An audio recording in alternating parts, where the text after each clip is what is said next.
Yes, we are live now. Hello friends, this is Himanshi and welcome to Let's Learn. सभी को good evening, नमस्कार, राम राम, सत श्री अकाल, अस्सलाम वालेकुम, what you feel connected with. Start करेंगे आज का सेशन। समझेंगे आपके 30 सवालों को। एकदम फ्रेश क्वेश्चंस का ये सेट है। सिलेबस को ध्यान में रखते हुए, प्रीवियस पेपर्स को ध्यान में रखते हुए, पैटर्न को ध्यान में रखते हुए, है ना, जो चेंज हुआ है पिछले कुछ टाइम में। पैटर्न में कोई बहुत बड़ा बदलाव नहीं है, बट आप ये कह सकते हैं कि थोड़ा पूछने का तरीका बदला है। एग्जाम पैटर्न सेम ही है, या फिर मैं कहूँ सिमिलर है, सिलेबस सेम है, पैटर्न में थोड़ा बहुत चेंज ही लोग करते रहते हैं। पूछने के तरीके में कह लो आप, क्वेश्चन के स्टाइल में, पैटर्न भी सेम ही है। तो खैर, कुल मिलाकर के ये सीरीज का तीसरा सेशन है। यूपीटेट वाले लोग, जो लोग परेशान हो रहे हैं कि नहीं यूपीटेट के सेशंस और ले लो, एक ही सेशन हुआ है, तो कुछ सेशंस में यूपीटेट के ले लूँगी अभी आने वाले कुछ दिनों में। मैं अभी वापस आई हूँ लंदन से ऑलमोस्ट 10 डेज़ बाद। तो 10 दिन 28 को मिले थे हम लोग और आज 8 तारीख है। तो एक एक करके सारे काम करेंगे। अभी आज ऐप पे भी क्लासेस नहीं हुई हैं, कल से क्लासेस शुरू कर देंगे ऐप पे भी वापस से, और यूट्यूब पे आज से शुरू कर दिया है सेशन। थोड़ा मैं माइग्रेन से जूझ रही हूँ, आप जानते ही हैं। पिछले कितना 8th 9th अप्रैल से, यानी 1 महीने से ज़्यादा हो गया है इस चीज़ को। अप्रैल में 1 महीना हो गया ये कह सकते हैं। उससे पहले थी दिक्कत, बट उतनी नहीं थी। तो वो सब भी चल रहा है, तो मैनेज कर लेंगे, उसकी कोई बहुत बड़ी दिक्कत नहीं है। लेकिन अच्छा लग रहा है, घूम फिर करके वापस से पढ़ाई करेंगे मस्त। आ जाइए आप लोग, अच्छे सवाल होंगे, एक प्रॉपर कॉन्सेप्चुअल क्लैरिटी आपको मिलेगी, है ना। और पेपर में आपको एज इट इज़ हेल्प मिलेगी जिस तरह के सवाल आते हैं पेपर में। ठीक, चलिए समझते हैं। सीटेट के बैच में अगर आप एनरोल ना हुए हों तो आप बिल्कुल हो सकते हैं, करियर विल ऐप पे जा करके, है ना। और इवन यूपीटेट के बैच में, जिसको लग रहा हो कि कुछ चीज़ों में कॉन्फिडेंस नहीं आ रहा है और अभी भी 1 महीना है तो मैं रिवाइज़ कर सकता हूँ या कर सकती हूँ, तो आप बिल्कुल जो है एनरोल हो सकते हैं वहाँ जाकर के। ये माइक थोड़ी सी दिक्कत देता है और हमारी टीम इस बारे में कुछ नहीं करती है। कल देखेंगे इसको अच्छे से, देन विल सी के क्या किया जा सकता है। ठीक है जी, चलिए। तो ये एक बात हुई। पेडागोजी स्पेशल में भी आप लोग जुड़ सकते हैं। ये माइक सच में ही परेशान कर रहा है, और ये मैं इसलिए यूज़ करती हूँ क्योंकि ये लाइट वेट है, माइग्रेन में दिक्कत नहीं देता है। और इसके साथ इशूज़ डे 1 से बने हुए हैं, जब से ये आया है। लाइक शेयर सब्सक्राइब ना किया हो आप लोग कर लीजिएगा, सेशन आपको पसंद आएगा और समझ में भी आएंगी चीज़ें। PDF अगेन जो पेंडिंग है वो सब डल जाएंगी, है ना। फर्स्ट क्वेश्चन से फटाफट शुरू करते हैं। इसको आप एक टेस्ट की तरह ले सकते हैं, नहीं तो आपकी कॉन्सेप्चुअल अंडरस्टैंडिंग या सवाल को पढ़ना कैसे पेपर में अप्रोच डेवलप हो जाएगी जब आप देखते हैं कि पेडागोजिकल सवालों को पढ़ते कैसे हैं और उनको फिर कैसे सॉल्व करते हैं। ठीक है, फटाफट से आप जवाब देंगे। 1 नंबर का सवाल आपके सामने है, फर्स्ट ही क्वेश्चन है। आप जो है इसमें पीछे से आदित्य को बुला के करा देते, ठीक। ये अभी भी इस साइड कम स्पेस है, उधर ज़्यादा स्पेस है। देखिएगा असर्शन क्या है, यानी कथन और कारण वाले सवाल आते ही हैं, है ना। A student who repeatedly uses the same unsuccessful method to solve a math problem is demonstrating a response set which hinders effective problem solving। कहा गया है कि एक छात्र जो गणित की समस्या को हल करने के लिए बार बार एक ही असफल तरीके का प्रयोग कर रहा है, उस तरीके का प्रयोग कर रहा है जिससे सवाल सॉल्व हो नहीं पा रहा, तो वो तरीका असफल है। फिर भी वो वही प्रयोग में ला रहा है। प्रतिक्रिया समुच्चय प्रदर्शित करती है, ये जो उसका एक्शन है, प्रदर्शित कर रहा है किसको? प्रतिक्रिया समुच्चय को, जिसको हम रिस्पॉन्स सेट कहते हैं अंग्रेजी में, या मेंटल सेट कहते हैं, जो प्रभावी समस्या समाधान में बाधा डालता है। ये बात कितनी सही है? पूरी सही है, इस बात में तो कोई दिक्कत नहीं है। रीजन क्या है इसका? Breaking down complex problems into similar parts is an unproductive strategy that causes cognitive overload and confusion. यानी बड़ी प्रॉब्लम्स को या कॉम्प्लेक्स जटिल समस्याओं को छोटे छोटे सिंपल पार्ट्स में तोड़ना एक अनप्रोडक्टिव स्ट्रेटजी है। यानी जटिल समस्याओं को सरल भागों में विभाजित करना एक अनुत्पादक रणनीति है या फेल्ड रणनीति है, जिससे कॉग्निटिव लोड जो है और कंफ्यूजन बढ़ती है। ये एकदम ऑपोजिट बात है, सच्चाई से परे है ये बात, है ना। कि अगर एक जटिल समस्या है तो उसको सॉल्व करने का अच्छा तरीका या कई अच्छे तरीकों में से एक तरीका है उसको पार्ट्स में ब्रेक कर देना। भाई आपको एग्जाम क्लियर करना है तो आप फिर पार्ट्स में देखते हैं कि कितने सब्जेक्ट हैं, उसमें भी कितने चैप्टर हैं, फिर एक चैप्टर से शुरू करते हैं, उसमें भी एक कॉन्सेप्ट से शुरू करते हैं। ऐसा नहीं है कि आप पूरे एग्जाम की तैयारी एक दिन में कर लेते हैं। तो प्रॉब्लम को पार्ट्स में तोड़ना होता है ना। कोई चीज समझ नहीं आ रही उसको पार्ट्स में समझेंगे, ठीक। और ये एक अनप्रोडक्टिव नहीं प्रोडक्टिव तरीका है। इससे कॉग्निटिव लोड यानी दिमाग पे लोड, कॉग्निटिव लोड मतलब संज्ञानात्मक भार, जो आपकी थिंकिंग, रीजनिंग, प्रॉब्लम सॉल्विंग, वो कम होता है। क्योंकि अब आप प्रॉब्लम जो आपको बहुत बड़ी लग रही थी उसको जब आप पार्ट्स में तोड़ देते हैं तो आपको वो कॉग्निटिव लोड नहीं देती है। एक एक सवाल करके समझेंगे तो समझ में आते जाएंगे। तो ये बात तो गलत है, ये बात सही है कि रिस्पॉन्स सेट या प्रतिक्रिया समुच्चय या इसको फंक्शनल फिक्सनेस भी कहते हैं, कि आप जब किसी प्रॉब्लम को सॉल्व करने के लिए एक ही तरीके पर अड़े रहते हैं तो ये प्रॉब्लम सॉल्विंग में बाधा बनता है, बैरियर बनता है। हर बार एक सवाल निश्चित रूप से इस पे आता है, फंक्शनल फिक्सनेस के नाम से आ जाए, रिस्पॉन्स सेट के नाम से आ जाए, मेंटल सेट के नाम से आ जाए। बेसिकली आपको दो तीन चीजें ध्यान में रखनी है कि प्रॉब्लम सॉल्विंग में कुछ चीजें हिंड्रेंस हैं, बैरियर हैं, और कुछ चीजें हेल्पफुल हैं। जो हिंड्रेंस या बैरियर या रुकावट है उनमें से एक चीज है रिस्पॉन्स सेट, कि कुछ भी प्रॉब्लम होती है आप एक ही तरीके का इस्तेमाल करते हैं हमेशा, है ना। तो वो प्रॉब्लम है, प्रॉब्लम सॉल्विंग में, समस्या समाधान में बाधा है ये चीज, कि आप हर चीज के लिए एक ही समाधान तो नहीं हो सकता, है ना। तो हर चीज के लिए एक समाधान नहीं हो सकता, इसलिए आपको अलग अलग तरह के समाधान ट्राई करने होते हैं। तो ये बात सही है, लेकिन ये बात गलत है। प्रॉब्लम सॉल्विंग का हेल्पफुल तरीका है ब्रेक डाउन करना, प्रॉब्लम को पार्ट्स में तोड़ना, जबकि प्रॉब्लम सॉल्विंग में बैरियर जो है, हिंड्रेंस जो है, बाधा जो है, वो ये है आपका रिस्पॉन्स सेट, मेंटल सेट या फंक्शनल फिक्सनेस। तो जो कि सही कहा गया है। तो A is true but R is false, जो 46% लोग सही जवाब इसका दे रहे हैं। एकदम फ्रेश क्वेश्चंस हैं, है ना। पैटर्न और सिलेबस को ध्यान में रखते हुए, ऐसा नहीं है कि कुछ भी हवा में हो जाएगा, आपको बिल्कुल पेपर में इस तरह के सवाल नजर आएंगे। ठीक, both A and R are false, दोनों फॉल्स नहीं है, दोनों ट्रू भी नहीं है, तो बात ही खत्म हो गई। फर्स्ट ऑप्शन ही यहां सही बचता है। ये 3 स्टेप प्रॉब्लम सॉल्विंग है इसमें, जो आपका ये असर्शन रीजन के क्वेश्चन है, इसमें 3 स्टेप में प्रॉब्लम सॉल्व होती है। पहले आपको ए को पढ़ना है, ए सही है, फिर आप रीजन देखेंगे ये आर सही है कि नहीं है, फिर तीसरा स्टेप होता है कि आर ए के बारे में सही कह रहा है या नहीं। लेकिन जब आपको पता चल जाए कि ए सही है बट आर सही नहीं है, तो खत्म हो गई, ये तीसरा स्टेप पे जाना ही नहीं है फिर, अगर दोनों में से कोई भी गलत है तो इसको आप ऐसे भी देख सकते हैं कि मेंटल सेट या रिस्पॉन्स सेट, यानी एक बच्चे ने 10 सवाल सॉल्व करे सब्ट्रैक्शन वाले, यानी घटाने के। अब नया सवाल आया, वो हर चीज में घटाना या जोड़ना ही लगा रहा है, क्योंकि उसने 10 सवाल पुराने जो हैं उसमें घटाने का इस्तेमाल किया था, एडिशन का नहीं। सवाल है जोड़ने वाला, बट वो फिर लगा हुआ है घटाने में। सवाल हो सकता है भाग करना हो किसी चीज में, डिवीजन का इस्तेमाल में लाना हो, लेकिन उसने क्योंकि 20 सवाल पहले किए हैं या एक प्रॉब्लम सॉल्व की थी, वैसे ही वो बाकी प्रॉब्लम सॉल्व कर रहा है कि सारे सवाल जो हैं कि एक का उत्तर डी आ गया तो सबका उत्तर डी ही होगा। ये फंक्शनल फिक्सनेस है, कि आप फंक्शन कर रहे हैं एक ही तरीके पे अटक गए हैं, जबकि मल्टीपल तरीके हो सकते हैं किसी प्रॉब्लम को सॉल्व करने के। तो ये यहां पे रिस्पॉन्स सेट या मेंटल सेट या मानसिक समुच्चय जो है एक प्रॉब्लम है, अभी वो मत देना पोल, क्या है, एक हिंड्रेंस है, बाधा है। अब आपको एक चीज यहां पे समझनी है कि जो आपका प्रॉब्लम सॉल्विंग, एक सवाल निश्चित रूप से आता है, बिल्कुल फिक्स है। प्रॉब्लम सॉल्विंग में, है ना, इसको ऐसे देखेंगे कि आप आगे के सवाल भी, क्योंकि मैं ये कोशिश करूंगी कि हर एक सेशन में आपके कुछ कुछ कॉन्सेप्ट्स बहुत अच्छे से क्लियर हो जाएं डिटेल में, ताकि वो कॉन्सेप्ट जब नेक्स्ट सेट में आए तो आपकी उसकी तैयारी पहले से हो। ठीक है, तो प्रॉब्लम सॉल्विंग में कुछ चीजें बनती हैं, जैसे जीवन में भी होता है, कुछ चीजें हेल्पफुल होती हैं, कुछ चीजें बाधा बनती हैं। तो कुछ चीजें हैं बैरियर, यानी बाधा, या हिंड्रेंस कह लीजिए आप इसको, हिंड्रेंस हिंदी में बाधा कहेंगे, और कुछ चीजें हैं आपकी हेल्पफुल, यानी जो बाधा नहीं बनती हैं, सपोर्ट करती हैं, प्रॉब्लम सॉल्विंग में सपोर्ट ला करके देती हैं या आपको मदद करती हैं। बात सही है। अब आपको इतना पता है कि ये जो मेंटल सेट है या फंक्शनल फिक्सनेस है, ये बैरियर है, क्योंकि आपने एक सेट बना लिया ना, आपका दिमाग में फिर फ्लेक्सिबिलिटी नहीं है, रिजिडिटी है। और रिजिडिटी, वो आपने सुना होगा कि जो पेड़ झुकते नहीं है टूट जाते हैं, तो वो लचीलापन, जिस पेड़ पे फ्रूट्स लगते हैं, फल होते हैं, वही झुकना भी जानता है, मतलब फ्लेक्सिबिलिटी है। तो प्रॉब्लम सॉल्व अगर एक तरीके से नहीं हो रही तो उस पर अड़े नहीं रहना है कि पिछली बार पेपर क्लियर नहीं हुआ, पढ़ फिर भी वही रहे। ग्रामर आ नहीं रही है पेपर में, व्याकरण आती नहीं है, 2-3 नंबर की मुश्किल से आती है, आप व्याकरण पढ़ते हैं 15 दिन तक लगातार, तो ये मेंटल सेट है ना, कि आप रट्टे लगाने पे लगे हुए हैं, जबकि कॉन्सेप्चुअल क्वेश्चंस आ रहे हैं, सवाल कैसे आ रहे हैं जिनमें कॉन्सेप्ट्स की अंडरस्टैंडिंग पूछी जा रही है ना। तो मेंटल सेट या फंक्शनल फिक्सनेस भी कह सकते हो, उसको कार्यात्मक स्थिरता कहते हैं, फंक्शनल फिक्सनेस। इतने दिन बाद जो है बोर्ड पे लिख रही हूं, फंक्शनल फिक्सनेस।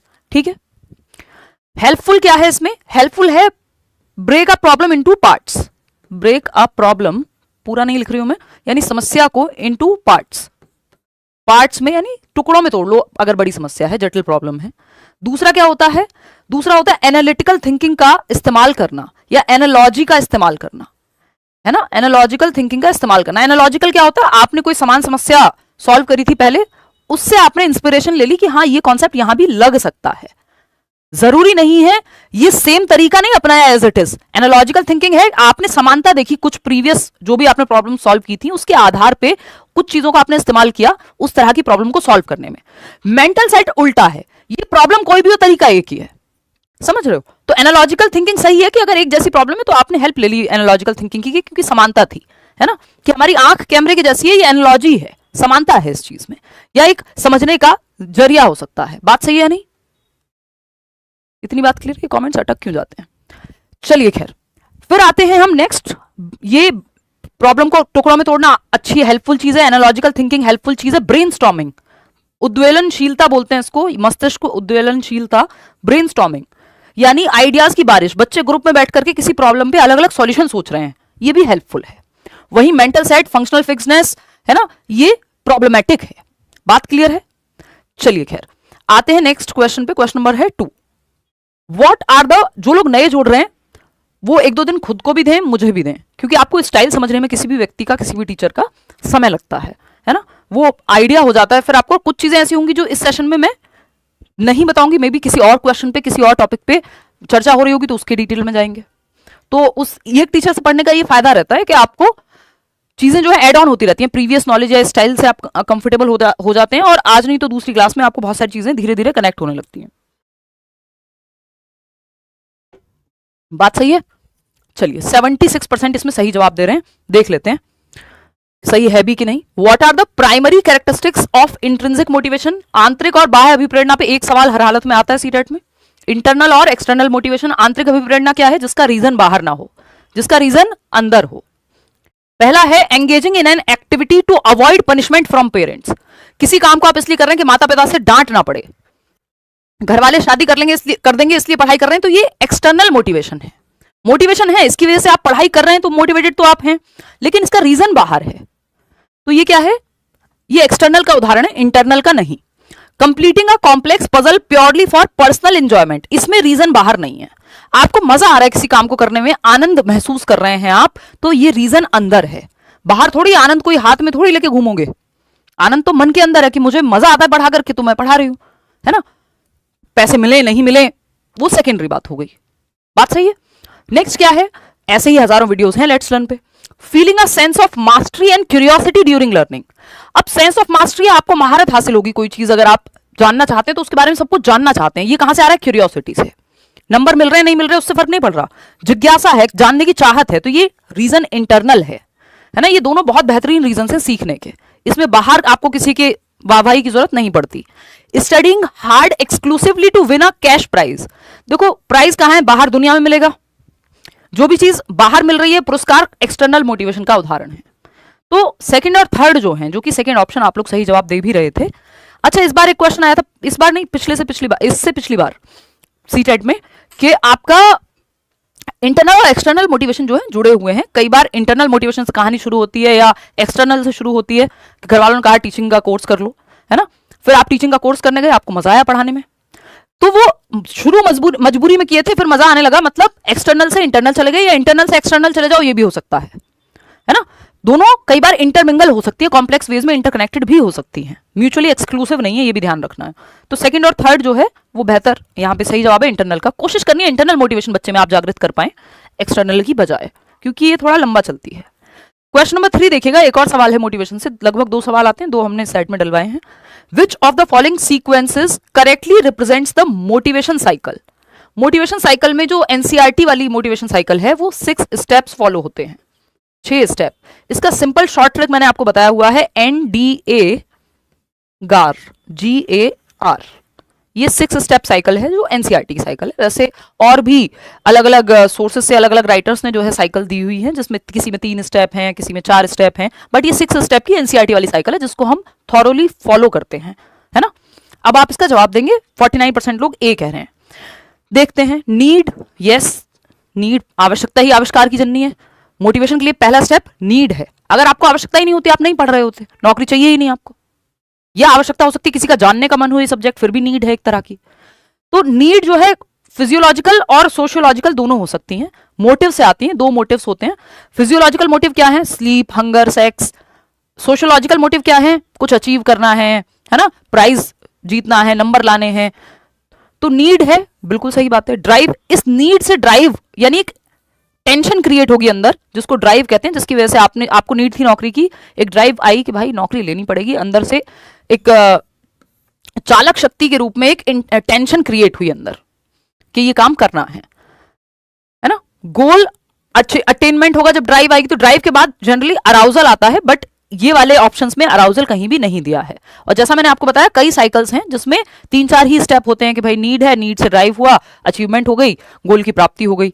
तो ड्राइव ने आपको उस दिशा में धकेला कि काम करें, चलो पढ़ लेते हैं, फिर आपको गोल की अचीवमेंट हो गई, ये थर्ड स्टेप हो गया। और रिडक्शन ऑफ अराउजल, अब जो वो अराउजल था जो कि ड्राइव के बाद आता है, ये जो आग आपके अंदर जली थी या उत्तेजना, वो कम हो जाएगी जैसे ही पेपर क्लियर हो जाएगा, पेपर दे देंगे, फिर थोड़ी आप हर बार फॉर्म भरते रहेंगे, तो ऐसे मोटिवेशन की साइकिल जो है कंप्लीट हो जाती है।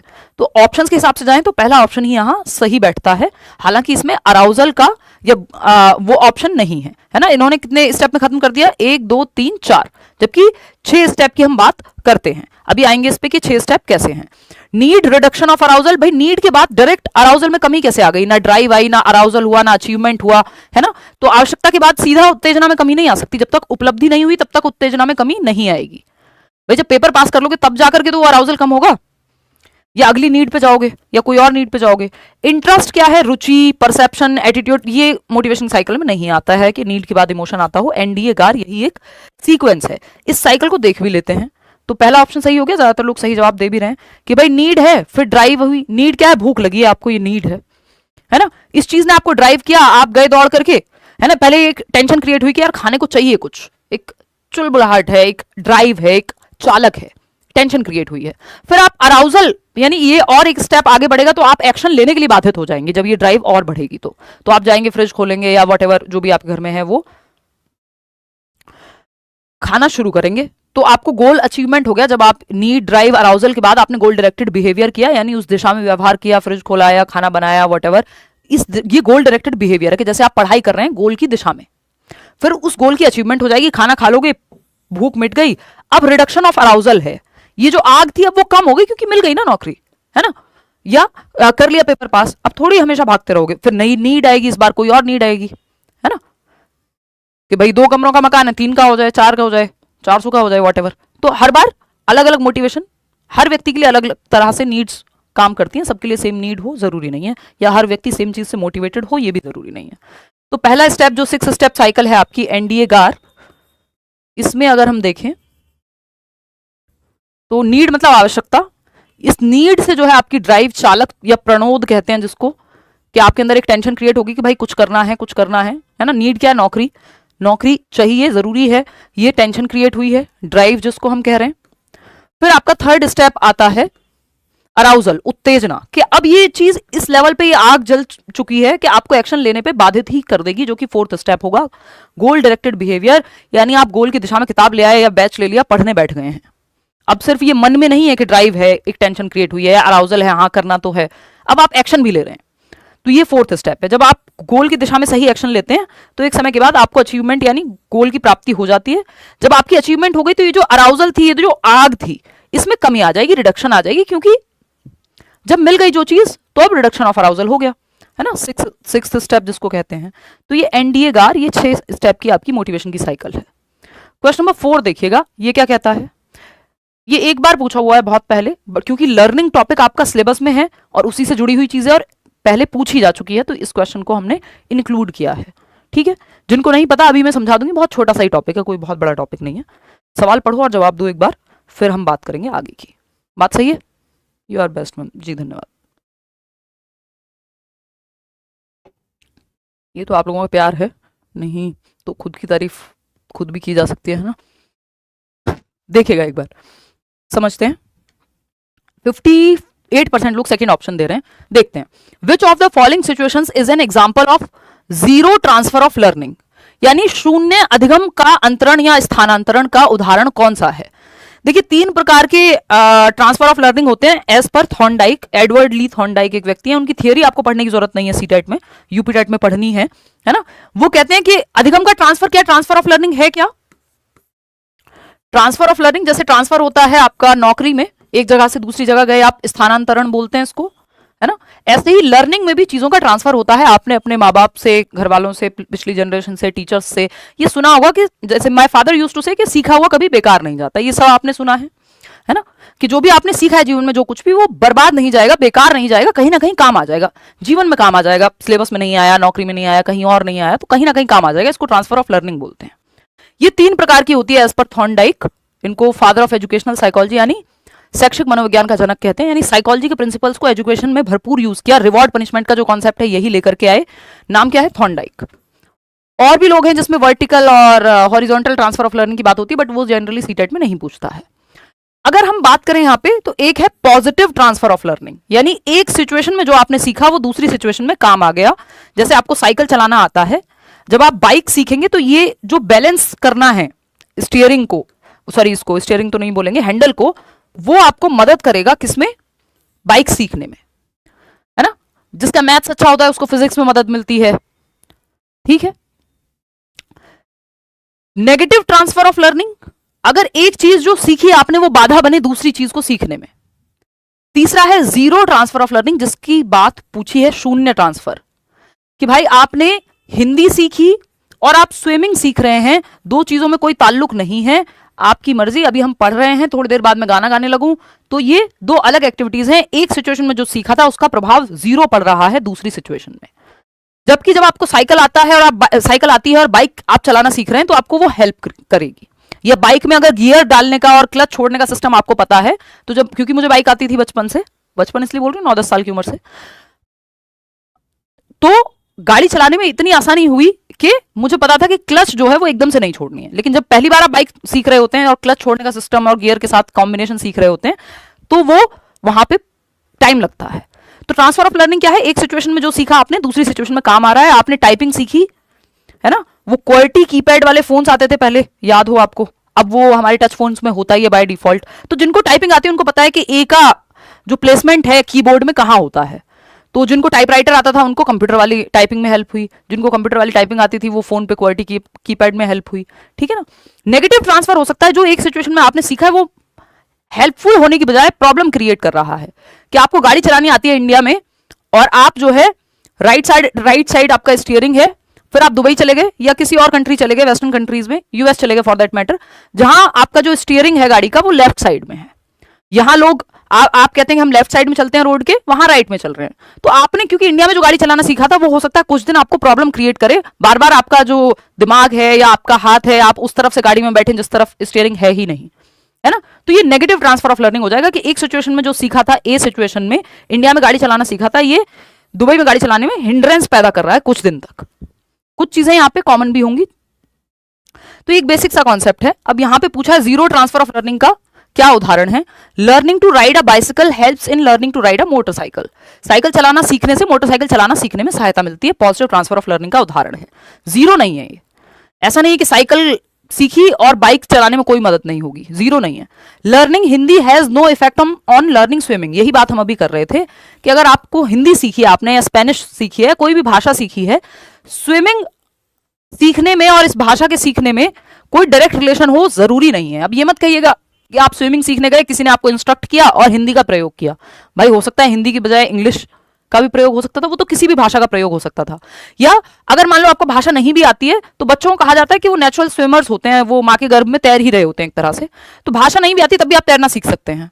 बहुत सारे आपको अलग अलग सिचुएशंस मिल जाएंगी। तो इन दो बातों का ऐसा कोई ताल्लुक नहीं है, यहाँ कोई ट्रांसफर ऑफ लर्निंग हो नहीं रहा।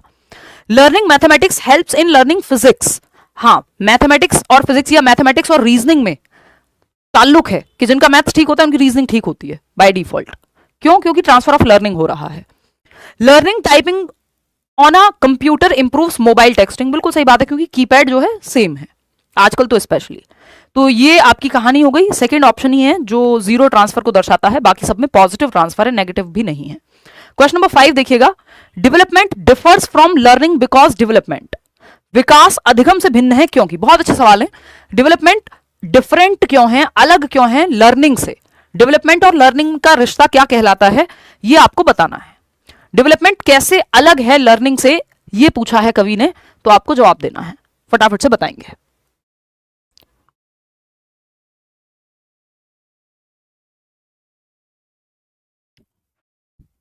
आप क्लास अटेंड करते रहिए, रोज समझाने की जिम्मेदारी हमारी है, कैसे नहीं आएगी आएगा समझ, है ना, उसकी चिंता आपको करनी नहीं है।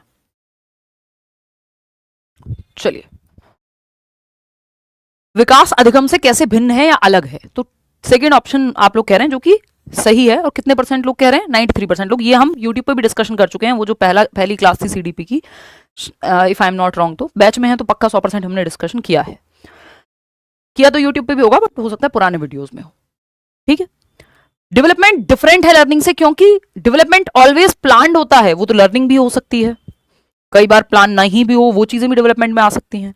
अकर्स ओनली इन स्कूल, सिर्फ स्कूल में डेवलपमेंट या लर्निंग होती है, ये बेकार की बात है। अगर किसी को लगता है कि कोई स्कूल नहीं गया तो उसने जीवन में सीखा नहीं होगा, तो आप अगेन 600 साल पहले चले जाइए। ये उदाहरण मैं बहुत बार यूज करती हूँ निजी जीवन में भी, कि कबीरदास जो है स्कूल नहीं गए थे, जितना मुझे पता है ना, फॉर्मल एजुकेशन नहीं ली थी उन्होंने, बट आज भी हम उनको अपने सिलेबस में पढ़ रहे हैं। तो क्या उनको ज्ञान नहीं था, या उन्होंने शिक्षा नहीं ली? तो जीवन से आप सीख सकते हैं, या बुद्धिमान होने के लिए जरूरी नहीं है कि एक व्यक्ति स्कूल ही जाएगा। स्कूल जाओगे ऑफकोर्स वो हेल्पफुल होगा, या शिक्षा जरूरी है, वो सारी बातें ठीक है, या वो फॉर्मल वे ऑफ लर्निंग है, औपचारिक शिक्षा है। इनफॉर्मल क्या है? जब आप जीवन से सीख ले रहे हैं, है ना। नॉन फॉर्मल दोनों के बीच का रास्ता है, जैसे आप और मैं अभी जुड़े हुए हैं, कि आप ओपन से सीख रहे हैं या कोचिंग से सीख रहे हैं, उसको गैर औपचारिक बोलते हैं। तो केवल विद्यालय में ही अधिगम या डेवलपमेंट होता है, ऐसा कुछ नहीं है। दोनों चीजें, अगर आप विद्यालय नहीं भी गया जो व्यक्ति, तो क्या उसका विकास नहीं हुआ, या उसने सीखा नहीं जीवन में कुछ? ये कहना गलत होगा। डिपेंड्स ओनली ऑन, आप खूब विद्यालय गए हैं, आप पंचर लगा के देखिए अपनी बाइक में या गाड़ी में, आपको पता लगेगा कि विद्यालय जाने से लर्निंग का डायरेक्ट या डेवलपमेंट का डायरेक्ट ऐसा नहीं है कि चीजें आपको सीखने से आती हैं। डिपेंड्स ओनली ऑन टीचिंग, सिर्फ टीचिंग पे ही निर्भर करेगा डेवलपमेंट। और डेवलपमेंट में तो बहुत सारी चीजें ऐसी हैं जिसमें टीचिंग का कोई रोल नहीं है, नेचुरली होती है। मैचुरेशन वाला जो पार्ट है ना, कि आपके हाथों में जान नेचुरली आ रही है, किसी ने सिखाया थोड़ी कि अब आज से आपने सिखा दिया, 6 महीने के बच्चे को साइकिल सिखा के देखो आप, क्योंकि अभी वो मेच्योर नहीं है उस चीज के लिए। तो सिर्फ टीचिंग से नहीं हो सकता। Refers to broader changes in the individual, क्योंकि डेवलपमेंट किससे जुड़ा हुआ है? विकास व्यक्ति में व्यापक परिवर्तनों को संदर्भित करता है। ब्रॉडर टर्म है, एक बड़ा टर्म है, विस्तृत टर्म है, विस्तृत कॉन्सेप्ट है जो डेवलपमेंट है। और लर्निंग हो, मैचुरेशन हो, ग्रोथ हो, ये तीनों ही क्या है? डेवलपमेंटल प्रोसेसेस हैं, यानी विकासात्मक प्रक्रियाएं हैं, विकास से जुड़ी हुई प्रक्रियाएं। विकास एक ब्रॉड डोमेन है जिसके अंदर लर्निंग, मैचुरेशन, ग्रोथ, यानी अधिगम, अभिवृद्धि और या वृद्धि जिसको आप कहते हैं, और परिपक्वता, ये तीनों आते हैं, है ना। और लर्निंग और डेवलपमेंट जो है वो इंटरकनेक्टेड हैं, डीपली इंटरकनेक्टेड हैं, कॉम्प्लीमेंट्री प्रोसेसेस हैं। डेवलपमेंट से लर्निंग और लर्निंग से डेवलपमेंट होता है, ये बात एकदम सही है, इंटरकनेक्टेड है। कैसे भाई? आपका विकास नहीं हुआ कि आपकी एक सर्टेन हाइट बढ़नी थी या एक उम्र होनी थी, जब आपके दिमाग की सोचने समझने की शक्ति आप में आएगी तभी तो आपको सिखाया जाएगा। आप 6 महीने के बच्चे को साइकिल थोड़ी सिखाते हैं, क्यों? क्योंकि डेवलपमेंट का एक पार्ट जिसको मैचुरेशन बोलते हैं, कि अभी वो मैच्योर नहीं है। आप 6 महीने के बच्चे के पक्के दांत निकाल के दिखाइए, दूध के दांत शुरू होंगे। तो कुछ चीजें आप नहीं सिखा सकते जब तक वो मैच्योर नहीं है, यानी डेवलपमेंट नहीं हुआ, तो कुछ चीजें लर्निंग के लिए अपॉर्चुनिटी क्रिएट नहीं होगी। और कई बार लर्निंग अपॉर्चुनिटी क्रिएट करती है व्यक्ति के डेवलपमेंट के लिए। कैसे? जब आप साइकिल चलाना सीख रहे हैं, दुनिया घूमी आपने साइकिल चला के, जो भी अपने आसपास की दुनिया थी, या ड्राइव करके देश भर घूमा। अब इससे आपकी थिंकिंग, रीजनिंग, प्रॉब्लम सॉल्विंग, आपके दिमाग का विकास नहीं हुआ? बिल्कुल हुआ। सोशल डेवलपमेंट नहीं हुआ? बिल्कुल हुआ। आपने एक भाषा सीखी, यानी मान लो इंग्लिश सीखी आपने, हिंदी सीखी आपने, अब उसमें काव्य पढ़ा या आपने उसमें लिटरेचर को पढ़ा, अब इस लिटरेचर की समझ से आपके दिमाग का, आपका सोशल डेवलपमेंट, ये सब नहीं हुआ? बिल्कुल हुआ। तो लर्निंग से डेवलपमेंट होता है, डेवलपमेंट लर्निंग को हेल्प करता है। दोनों इंटर कनेक्टेड हैं, डीपली कनेक्टेड हैं, डीपली इंटरकनेक्टेड हैं। बट अगर देखा जाए तो लर्निंग हो, मैचुरेशन हो, ग्रोथ हो, ये सब डेवलपमेंटल प्रक्रियाएं हैं, विकासात्मक प्रक्रियाएं हैं। और ये जो डेवलपमेंट और लर्निंग की जब हम बात कर रहे हैं, तो ये क्या है? एक दूसरे की पूरक हैं, कॉम्प्लीमेंट्री प्रोसेसेस हैं, एक दूसरे को बेहतर करने में मदद करती हैं, है ना। कॉम्प्लीमेंट्री हैं, हेल्प करती हैं, कॉम्प्लीमेंट्री प्रोसेसेस कहते हैं उनको, पूरक हैं एक दूसरे की। चलिए खैर, सेकेंड ऑप्शन हो गया। क्वेश्चन नंबर 6 देखिएगा। क्वेश्चन नंबर 6 क्या कहता है भाई? Dash knowledge involves knowing facts and definitions, whereas dash knowledge involves knowing how to perform a specific physical or cognitive task। यानी डैश ज्ञान में तथ्यों और परिभाषाओं को जानना शामिल है। कौन सा ज्ञान है ये तथ्यों और परिभाषाओं को जानने वाला? डिक्लेरेटिव नॉलेज, घोषणात्मक ज्ञान कहते हैं इसको। ये हिंदी इंग्लिश की पेडागोजी में भी आता है, ये सीडीपी में भी आता है। कौन सा ज्ञान कहते हैं इसको? डिक्लेरेटिव नॉलेज, कि आपको डी से डेफिनेशन और डी से डिक्लेरेटिव नॉलेज। अगर रट्टा ही लगाने का बहुत मन है तो ऐसे कनेक्शन बिठा करके, इसको रट्टा भी नहीं कहेंगे, आप दो चीजों में संबंध बना करके याद रख सकते हैं। डिक्लेरेटिव और आपका डेफिनेशन सेम में आते हैं, ऐसे याद रख लेना, है ना। वैसे बेहतर तो ये होगा कि प्रोसीजरल नॉलेज से आपको बिल्कुल समझ में आ जाएगा कि किसी चीज का प्रोसीजर सीखना, आपने पढ़ा कि ऑपरेशन कैसे होता है और आपको आता है कि ऑपरेशन कैसे करते हैं, दो चीजों में अंतर है। आपने पढ़ा कि ऑपरेशन कैसे होता है या स्विमिंग कैसे करते हैं, स्टेप्स पढ़ लिए, आपने डेफिनेशन पूरी पता है, आपको नॉलेज है, थियरी पता है आपको, ये डिक्लेरेटिव नॉलेज है। डिफाइन तो कर देंगे आपकी स्विमिंग कैसे करते हैं, बट प्रोसीजरल नॉलेज एकदम डिफरेंट है कि आपको तैरना आता है, यानी you know how to do something. वो हाउ वाला जो पार्ट है, कैसे करते हैं किसी चीज को, वो प्रोसीजर है, वो प्रक्रिया है ना। और क्या है कोई चीज, वो डिक्लेरेशन है, वो घोषणात्मक ज्ञान में आता है कि आपको परिभाषा पता है किसी चीज की, तो वो डिक्लेरेटिव नॉलेज है। वेयर एज प्रोसीजरल नॉलेज क्या है? Involves knowing how to perform something, कैसे करते हैं, है ना। आपको पता है डांस के कितने फॉर्म होते हैं, आपको भरतनाट्यम के बारे में पता है, आपको कथकली के बारे में पता है, बट अगर आपको कथकली आता है या भरतनाट्यम आता है, दैट मीन्स उसकी प्रोसीजरल नॉलेज भी आपके पास है। डिक्लेरेटिव नॉलेज, डेफिनेशन पता है आपको, आप जानते हैं उसके बारे में, हो सकता है दोनों हो आपके पास, लेकिन अंतर क्या है कि डिक्लेरेटिव नॉलेज में आप थियोरी बेस्ड चीजें हैं, क्या है कोई चीज, फैक्ट, तथ्य क्या है उसके बारे में। इट्स लाइक कि आपने मैप पे देखा है कि लंदन यहां है, या हमने बचपन से देखा था या सुना था। दूसरी चीज आप एक्सपीरियंस कर रहे हैं जाकर के, दो अलग चीजें हैं, ठीक है। तो डिक्लेरेटिव और प्रोसीजरल नॉलेज, ठीक है, इंप्लिसिट होता है आंतरिक, एक्सप्लिसिट होता है जो बाहर भी दिखे। इसमें इन दोनों का कोई काम है नहीं और ये उल्टा नहीं हो सकता, तो second option is the right answer. आप सभी जो है सही जवाब दे रहे हैं। आगे बढ़ेंगे, क्वेश्चन नंबर 7 देखिएगा। Which of the following pedagogical terms is correctly matched with its definition? कौन सा पेडागोजी का टर्म है, शब्द है पेडागोजी का, है ना, शिक्षण शास्त्र का, जिसको हम पेडागोजी कहते हैं, अपनी परिभाषा के साथ सही ढंग से सुमेलित है? यानी आपको देखना है कि कौन किसके साथ सही से लिखा हुआ है, करेक्टली मैच्ड है। एक तरफ लिखा हुआ है डिक्लेरेटिव नॉलेज, अभी हमने चर्चा की है, दूसरी तरफ प्रोसीजरल नॉलेज, तीसरी तरफ मेटाकॉग्निशन है, फोर्थ है फंक्शनल फिक्स्डनेस यानी कार्यात्मक स्थिरता। डिक्लेरेटिव नॉलेज डेफिनेशन होती है, how to ride a bicycle, cycle कैसे चलाते हैं, ये प्रोसीजरल नॉलेज का उदाहरण है, ना कि डिक्लेरेटिव का। बात सही है? तो ये तो गलत हो गया। प्रक्रियात्मक ज्ञान यानी साइकिल कैसे चलाते हैं, ये यहां पे आना चाहिए था। यह जानना कि भारत की राजधानी नई दिल्ली है, ये डिक्लेरेटिव नॉलेज है, प्रोसीजर थोड़ी है कोई, दिल्ली कोई प्रोसीजर है? तो ये एक बात हुई। मेटाकॉग्निशन यानी अधिसंज्ञान या परासंज्ञान, इस पे एक सवाल आता ही है आजकल। The ability to think about, monitor and regulate one's own thinking process, ये एकदम सही है, 78% लोग सही जवाब दे भी रहे हैं। कि अधिसंज्ञान या परासंज्ञान का मतलब है अपनी स्वयं की विचार प्रक्रियाओं के बारे में सोचने, निगरानी करने और विनियमित करने की क्षमता, यानी thinking about your own thinking, किसी चीज को प्लान करना, किसी चीज की स्ट्रेटजी बनाना, रिव्यू करना, उस स्ट्रेटजी को इवेल्युएट करना, वो एग्जीक्यूट हो पाई नहीं हो पाई, कि भाई आपको पेपर क्लियर करना है, आपने एक प्लानिंग की, स्ट्रेटजी बनाई, देखा आप सही जा रहे हैं कि नहीं जा रहे हैं, कितने नंबर आ रहे हैं मॉक टेस्ट में, रिफ्लेक्ट किया, thinking about thinking, awareness about awareness, तो ये बात सही है। फंक्शनल फिक्सनेस, कार्यात्मक स्थिरता, the ability to use an object in novel highly creative ways, ये क्रिएटिविटी का उदाहरण है, ना कि फंक्शनल फिक्सनेस का। और क्रिएटिविटी तो दूर भागती है जहां पे फंक्शनल फिक्सनेस होती है, ये तो बाधा है क्रिएटिविटी में फंक्शनल फिक्सनेस, कि एक ही तरीके पे अटके हो तो कुछ नोवल या कुछ नया नहीं सोच पाओगे। तो मेटाकॉग्निशन यहाँ पे सही जवाब है। मेटाकॉग्निशन का मतलब क्या होता है, यानी थिंकिंग बियॉन्ड थिंकिंग। मेटा आपने सुना होगा, फेसबुक को मेटा बना दिया गया, मेटा का मतलब क्या है, बियॉन्ड, है ना। और कॉग्निशन का मतलब क्या है, मेटा और कॉग्निशन दो शब्दों से मिलकर के बना है मेटा कॉग्निशन, परासंज्ञान। आपको फ्री नोट्स भी दिए हुए हैं, आप डाउनलोड कर लीजिएगा, उससे भी आपकी बहुत मदद हो जाएगी अगर आप बैच में नहीं कर पा रहे हैं एनरोल किसी कारणवश, ठीक है। परासंज्ञान, संज्ञान क्या होता है, जो भी आपकी मेंटल प्रोसेसेस हैं, मानसिक प्रक्रियाएं हैं, thinking, reasoning, problem solving, attention, memory, perception, imagination, ये सब कॉग्निशन में आती हैं, दिमाग संज्ञान के विकास में आती हैं, जिसपे कॉग्निटिव डेवलपमेंट पे पियाजे वाइगोत्स्की ने थियरी भी दी हुई है ना। विकास के 3 मुख्य प्रकार पढ़ते हैं आप, PCSE, physical, cognitive, social, emotional. Cognitive का मतलब है संज्ञान या दिमाग का विकास, तो मेंटल प्रोसेस है, मेंटल प्रोसेस में थिंकिंग आ गया, है ना, थिंकिंग आ गया, रीजनिंग आ गया, यानी तर्क करना, सोचना, है ना, डिसीजन लेना, ये सब मानसिक प्रक्रियाएं हैं।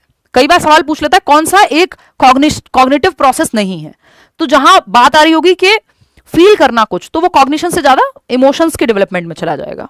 मेटा का मतलब क्या है? बियॉन्ड कॉग्निशन, यानी थिंकिंग के भी परे जाना, थिंकिंग अबाउट थिंकिंग।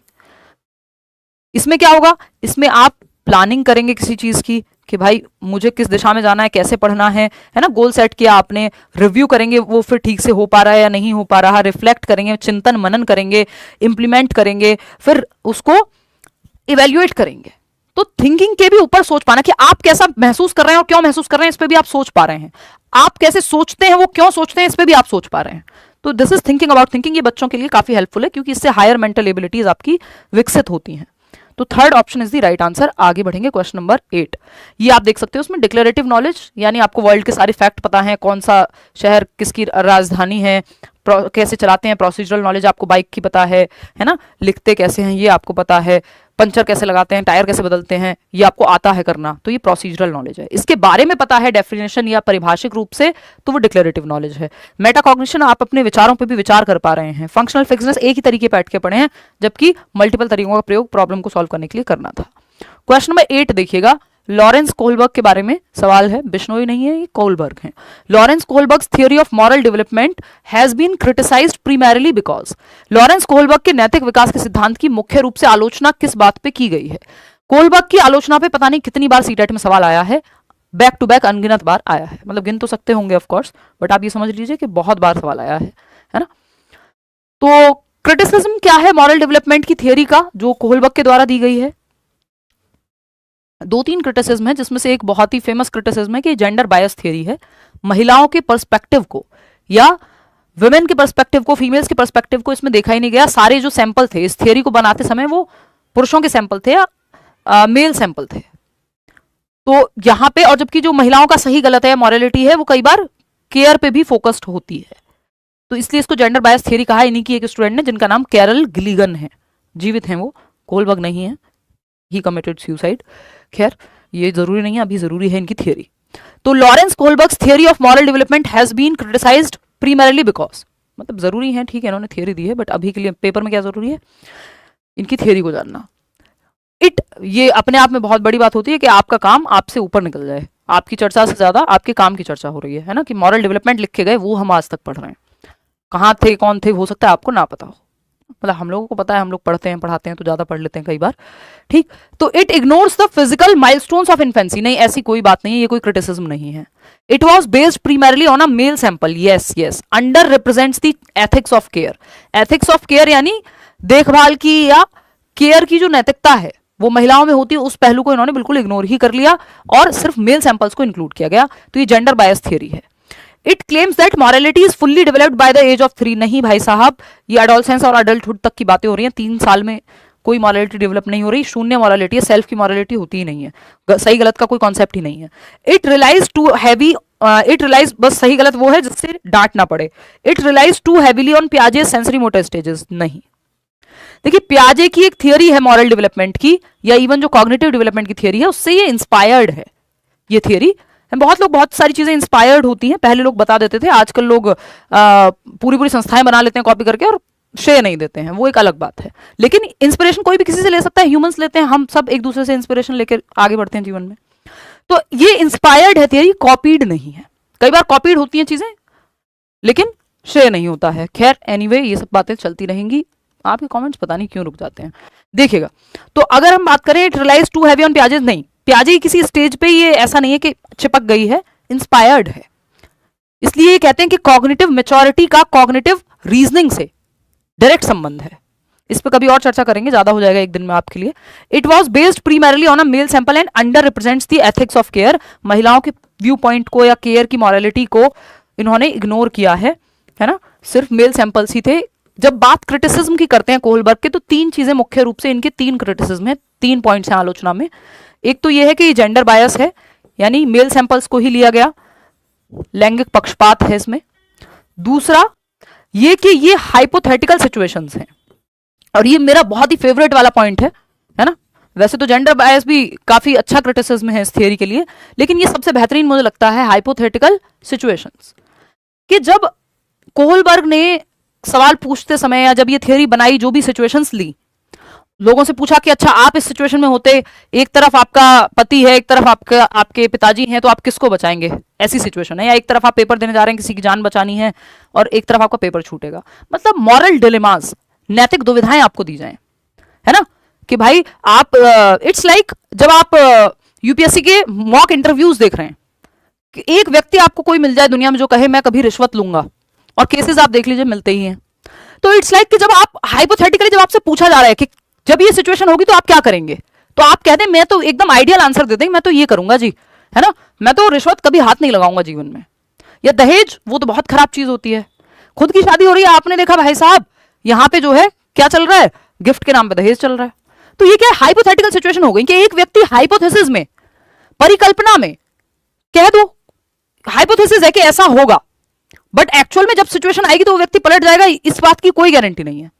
मतलब ये जो सही गलत या मॉरलिटी की जब हम बात कर रहे हैं तो इसका एक क्रिटिसिज्म है कि हाइपोथेटिकल सिचुएशंस इसमें है कि आपने हाइपोथेसाइज किया है, परिकल्पना की है, एक सिचुएशन दी है, उसमें तर्क लगाने को कहा है, बट एक्चुअल सिचुएशन में हो सकता है लोग अलग तरह से एक्ट करें, है ना। फिर क्या आता है, ऐसे लोग आपको मिल जाएंगे कि जो वुमेन एम्पावरमेंट पे लेक्चर देते हुए फिरते हैं और घर की महिलाओं को उन्होंने एम्पावर नहीं किया हुआ, या घूंघट पे लेक्चर दे रहे हैं और अपने घर में जो है घूंघट कराते हैं लोगों से। तो इस तरह की सिचुएशंस हैं, है ना। तो ये हाइपोथेटिकल सिचुएशंस हैं कि एक व्यक्ति एक्चुअल में वो सही गलत क्या मानता है और वो क्या दिखाता है, दो चीजों में अंतर पाया जा सकता है। तीसरा इसका एक और क्रिटिसिज्म है कि कल्चर बायस है, या तो मुझे तीसरा क्रिटिसिज्म इसका याद नहीं कर पा रही हूँ मैं फॉर सम रीजन, अभी बहुत दिन बाद आई हूँ। तो ये जो है, हाँ किसी को याद आ रहा हो तो बताना, मैं अभी ये दो ही याद कर पा रही हूँ। एक तीन इसके मुख्य क्रिटिसिज्म है जो मैं हमेशा डिस्कस करती हूँ। कल्चर बायस तो इसमें नहीं आएगा, क्योंकि हाँ कल्चर को लेकर के कुछ इसमें कॉन्सेप्ट है कि ये सब कल्चर पे लागू हो, ये जरूरी नहीं है कि इसमें कल्चर वाला पर्सपेक्टिव को शामिल नहीं किया गया है कि भारत में माँ बाप को या माँ बाप से अलग रहना या माँ बाप को वृद्धाश्रम छोड़ के आना कॉमन नहीं है, क्योंकि हमारा कल्चर उसको गलत मानता है। जरूरी नहीं है कि आपको बहुत प्यार है इसलिए आप अपने माँ बाप के साथ रह रहे हैं, मजबूरी में उस कल्चर की वजह से हो सकता है आप रह रहे हो। तो सही और गलत कल्चर के हिसाब से पलट जाता है, ये इसमें एक चीज है। नहीं, जेंडर स्टीरियोटाइप इसमें आ गया, जेंडर बायस में ही आ गया, वो ऑलरेडी इंक्लूडेड है। इतनी बात क्लियर है, क्लियर है ना। चलिए आगे बढ़े।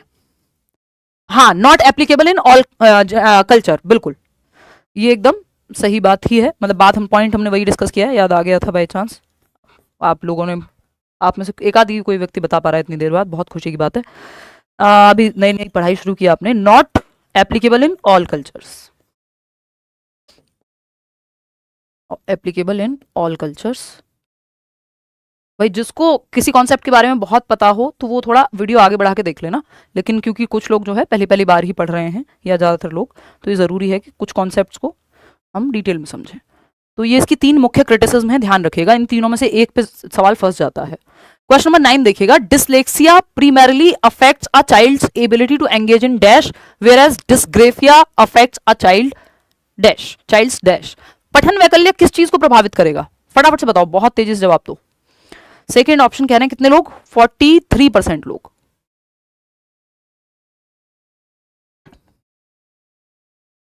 चलिएगा ठीक है। शुरू के 10-15 सवाल हम बहुत अच्छे से डिटेल में डिस्कशन इसलिए भी करते हैं कि एक कॉन्सेप्ट आपका बिल्ड हो जाए, फिर आपसे बहुत सारे सवाल अपने आप सॉल्व होने लगते हैं। ठीक है, 62% हो गया थर्ड ऑप्शन, जो कि सही भी है। देखिए डिसलेक्सिया में फोनोलॉजिकल प्रोसेसिंग में दिक्कत आती है, ध्वन्यात्मक प्रसंस्करण में। कैसे कि ये GOD मिलके गॉड का साउंड आएगा, लेटर्स को साउंड के साथ जोड़ने में समस्या आती है। तो गॉड को डॉग पढ़ सकता है, मतलब रिवर्स में पढ़ सकता है, या साउंड को लेटर के साथ एसोसिएट करने में समस्या आती है बच्चे को। फाइन मोटर राइटिंग में डिस्ग्रेफिया, क्योंकि ग्राफ का मतलब है राइटिंग से संबंधित है, इसमें राइटिंग की प्रॉब्लम है। डिसलेक्सिया में पढ़ने से संबंधित समस्या होती है। तो जब पढ़ने में दिक्कत कब आएगी, जब फोनोलॉजिकल प्रोसेसिंग में प्रॉब्लम हो, यानी एक लेटर को दूसरे लेटर की साउंड से जोड़ नहीं पा रहे हैं आप, है ना। तो ये थर्ड ऑप्शन सही है यहाँ पे। स्पेशल अवेयरनेस या मैथमेटिकल लॉजिक, वो फिर मैथमेटिकल लॉजिक तो चलो यहाँ काम कर जाता अगर कैलकुलिया पूछा होता। ग्रॉस मोटर स्किल्स की दिक्कत नहीं है डिस्ग्रेफिया, क्योंकि लिखने में जो इस्तेमाल होती है वो आपकी फाइन मोटर स्किल्स होती हैं, हाथ और आंखों की मसल्स का प्रयोग। हाथ मतलब फिंगर्स, हैंड्स में जो भी मसल्स हैं आपकी, तो हैंड्स और फिंगर्स का इस्तेमाल हम करते हैं फाइन मोटर स्किल्स में स्पेशली। ग्रॉस मोटर स्किल होता है आपकी आर्म्स यानी बड़ी मांसपेशियां या आपकी टांगे, उसका प्रयोग डिस्ग्रेफिया में कहीं नहीं हो रहा, फाइन मोटर स्किल्स का प्रयोग है। हियरिंग की कोई बात ही नहीं है यहाँ, वो ऑडिटरी डिसऑर्डर्स में आएगा।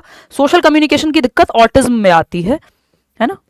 विजुअल एक्विटी, या ये आपका विजुअली इंपेयर्ड बच्चा होगा फिर। तो थर्ड ऑप्शन यहाँ सही है। डिसलेक्सिया एक प्रॉब्लम है जिसको लर्निंग डिसेबिलिटी या एलडी बोलते हैं। अधिगम वैकल्य या फिर हम कहते हैं इसको पठन वैकल्य, अधिगम अक्षमता के अंदर आता है। जो तारे जमीन पर में बच्चा है ईशान अवस्थी, उसको डिसलेक्सिया या डिसलेक्सिक के रूप में दिखाया गया है। क्वेश्चन नंबर 10 देखिएगा, ये क्या कहता है भाई। क्वेश्चन नंबर 10 है, our teacher notices that a 9-year-old child can arrange objects according to size, understand conservation of quantity and classify objects into different categories. According to Piaget's theory of cognitive development, the child is most likely in which stage? Piaget पे question आते हैं, कई question आते हैं, है ना। तो एक शिक्षक देखता है कि एक 9 वर्षीय बालक वस्तुओं को आकार के अनुसार क्रमबद्ध कर सकता है, यानी छोटे से बड़े के क्रम में, बड़े से छोटे के क्रम में, आवर्ती अनुवर्ती जो बोलते थे, यानी असेंडिंग डिसेंडिंग ऑर्डर में लगा सकता है। मात्रा संरक्षण, यानी क्वांटिटी सेम रहती है, आप शेप और साइज बदल दें तब भी, यानी अगर 250 ml पानी है तो आप उसको 1 लीटर के बर्तन में डाल दीजिए, एक बास्केट में डाल दीजिए, एक जिसमें डालना है आपको एक बड़े से नीले ड्रम में डाल दीजिए, वो 1 लीटर पानी ही रहेगा। ऐसा नहीं, या 250 ml पानी है तो 250 ml ही रहेगा।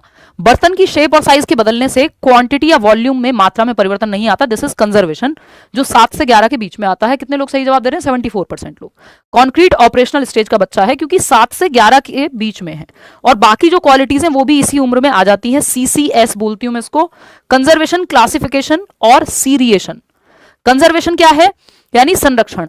क्या आपको पता है कि शेप और साइज के बदलने से मात्रा में परिवर्तन नहीं होता, क्वांटिटी सेम रहती है, वॉल्यूम सेम रहता है, जो 250 ml वाला एग्जांपल आपको दिया है ना। अगर ये 50 ml पानी है तो अब मैं इसको बॉटल में डालूं, एक नीले ड्रम में डालूं, काले ड्रम में डालूं, बाल्टी में डालूं, सेम रहेगा ये। तो शेप बदलने से बर्तन की या साइज के बदलने से क्वांटिटी नहीं बदल रही है, ये कंजर्वेशन या संरक्षण कहलाता है, जो कि पहला सी है। क्लासिफिकेशन है कि आप क्लासिफाई कर सकते हैं दो चीजों में अंतर को, कि भाई ये ट्राइंगल को एक साथ रखेंगे या सर्कल को एक साथ रखेंगे, या रंग के आधार पे, वॉट एवर, जिस भी आधार पे आप वर्गीकरण कर सकते हैं, बांट सकते हैं, छांट सकते हैं। सीरिएशन है छोटे से बड़े क्रम में और बड़े से छोटे क्रम में लगाना। तो ये CCS कॉन्क्रीट में आता है, C फॉर कॉन्क्रीट ऑपरेशनल और CCS, ये 3 गुण इसी में आते हैं। 7 से 11 वर्ष की बात है, और बच्ची कितने साल की है? 9 वर्ष की है। तो ये तीसरी स्टेज में है प्याजे के। प्याजे की 4 स्टेजेस हैं, SPCF, इसी क्रम में sensory motor, pre operational, concrete और फॉर्मल ऑपरेशनल। आगे बढ़ेंगे नेक्स्ट क्वेश्चन पे। नेक्स्ट क्वेश्चन क्या कहता है भाई? ये आप ऐसे भी देख सकते हो, इसको इतना बताए बिना जो है हम ऐसे भी कह सकते हैं कि ये कंजर्वेशन का उदाहरण है, संरक्षण का। कि जब बच्चे को ये समझ में आ जाए कि भाई चाहे आप लंबे ग्लास में डालो, चाहे चौड़े बर्तन में डालो, जो जूस की क्वांटिटी है या जूस की मात्रा है वो सेम है। नहीं तो बचपन में आप देखते हैं बच्चों को लगता है कि एक 10 रुपए के नोट की बजाय उसको 1-1 रुपए के सिक्के दे दो, वो ज्यादा लगते हैं। हमें भी ऐसे लगता था बचपन में, 7 से 11 वर्ष से पहले, जब तक कंजर्वेशन नहीं आया, है ना। ये हो गया कंजर्वेशन, संरक्षण जिसको हिंदी में कहेंगे। वहीं जब हम बात कर रहे हैं क्लासिफिकेशन की, तो ये है वर्गीकरण का उदाहरण। क्लासिफिकेशन भी इसी उम्र में आ रहा है, 7 से 11 में। कि अब बच्चों को पता है कि ब्लू वाले जो वर्ग हैं या स्क्वायर हैं, इनको एक साथ रखना है, शेप के आधार पे क्लासिफाई कर पाया, कलर के आधार पे। जो सर्कल वाले आपके ग्रीन कलर हैं और सर्कल हैं, उनको एक बॉक्स में रखना है। ट्राइंगल हैं रेड वाले, उनको अलग क्लासिफाई कर दिया। क्या आपको पता है अलमारी में पेंट कहाँ लगानी है आपको, या जीन्स कहाँ लगानी है, शर्ट्स कहाँ लगानी है, सूट कहाँ लगाने हैं, तो आपने क्लासिफाई किया हुआ है कि यार ये वाले बॉक्स में तो मैं ये रखता हूँ, ये वाले में ये रखता हूँ। ठीक, फिर क्या है, ये आपका नेक्स्ट है सीरिएशन, सीरीज में लगाना, क्रमीकरण बोलते हैं इसको। तो असेंडिंग डिसेंडिंग में आप देख रहे हैं, छोटे से बड़ा, फिर उससे बड़ा, फिर उससे बड़ा, ऐसे आपने ये बचपन में किया होगा, है ना, कि 1 से 100 तक, 100 से 1 तक उल्टा। तो ये असेंडिंग और डिसेंडिंग ऑर्डर का मामला है। ये तीनों चीजें कॉन्क्रीट ऑपरेशनल 7 से 11 में आ जाती हैं। क्वेश्चन नंबर 11 देखेंगे आप और जवाब देंगे। क्वेश्चन नंबर 11 देखेंगे और बताएंगे जवाब, फटाफट से बताएंगे। अब हम थोड़ी सी स्पीड पकड़ेंगे, 15 क्वेश्चन करने के बाद हम थोड़ी सी स्पीड में आ जाते हैं, क्योंकि आपका एक बेस कॉन्सेप्ट बन चुका होता है ना। देखिए थर्ड ऑप्शन कह रहे हैं 62% लोग। Which of the following teaching situations best represents the general to specific rule? General to specific यानी सामान्य से विशिष्ट की ओर जाने वाले नियम को क्या कहते हैं? फटाफट से बताओ। 60% लोग थर्ड ऑप्शन कह रहे हैं। सामान्य से विशिष्ट को हम डिडक्टिव मेथड कहते हैं, निगमनात्मक तर्क या डिडक्टिव रीजनिंग कहते हैं।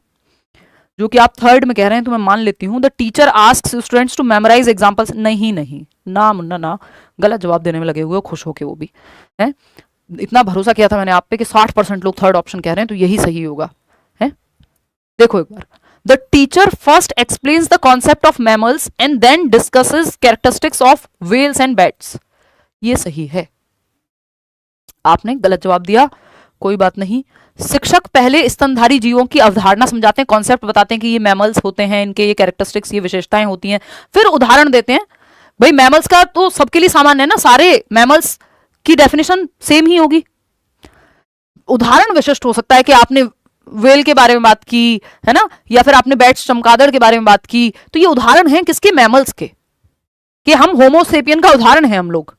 ठीक है, तो ये क्या है यहां पे कि इट्स लाइक आपने लिविंग और नॉन लिविंग का कॉन्सेप्ट समझाया कि निर्जीव वस्तुएं ये वो होती हैं जिनकी अपनी जान नहीं होती जिनमें, फिर निर्जीव वस्तुओं का उदाहरण दिया।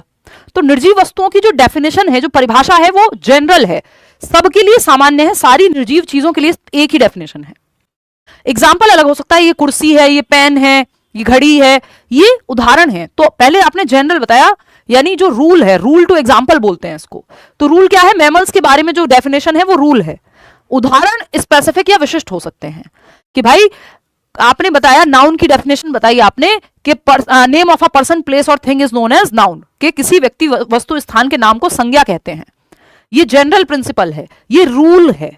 इसका स्पेसिफिक उदाहरण क्या होगा कि हिमांशी भी उदाहरण है, आगरा भी उदाहरण है, न्यूयॉर्क भी उदाहरण है, दिल्ली भी उदाहरण है ना, कोई फॉर दैट मैटर ये वॉच है, स्पेसिफिक नाम आपने लिख दिया कि भाई ये सैमसंग की वॉच है या एप्पल की वॉच है, व्हाटएवर, तो ये सब संज्ञा के उदाहरण हैं। तो पहले आपने या कोई फॉर्मूला बताया, वो रूल है, जनरल है, सबके लिए सामान्य होता है फॉर्मूला। फॉर्मूला बदलेगा नहीं, परिभाषा नहीं बदलेगी, एग्जाम्पल अलग अलग हो सकते हैं, उस फॉर्मूले पे बेस्ड क्वेश्चंस स्पेसिफिक हो सकते हैं। तो ये ध्यान रखना है यहां कि अभी जो आपने थर्ड ऑप्शन में ब्लेंडर किया है ना, कि इंडक्टिव डिडक्टिव की जब बात होगी, अभी एक सवाल और करेंगे इसी पे कि इंडक्टिव और डिडक्टिव लिख लेते हैं, अभी एक और सवाल मैं आपको कराऊंगी, फिर जब आप उसमें भी गलत जवाब देंगे तब डिस्कस करेंगे, है ना। मतलब मैं उम्मीद तो करती हूँ कि आप सही जवाब देंगे, but you know what I mean, है ना। तो इंडक्टिव आगमनात्मक, आपका आगमन होगा यहां, आप रूल तक पहुंचेंगे, रूल का आगमन होगा। निगमनात्मक है डिडक्टिव मेथड या डिडक्टिव रीजनिंग। बहुत अमेजिंग है, ये आपको आगे तक काम आएंगे। आप D+B का पेपर देने चले जाइए, कोई भी एग्जाम दे लीजिए, सीटेट से लेके हर जगह ये कारगर है।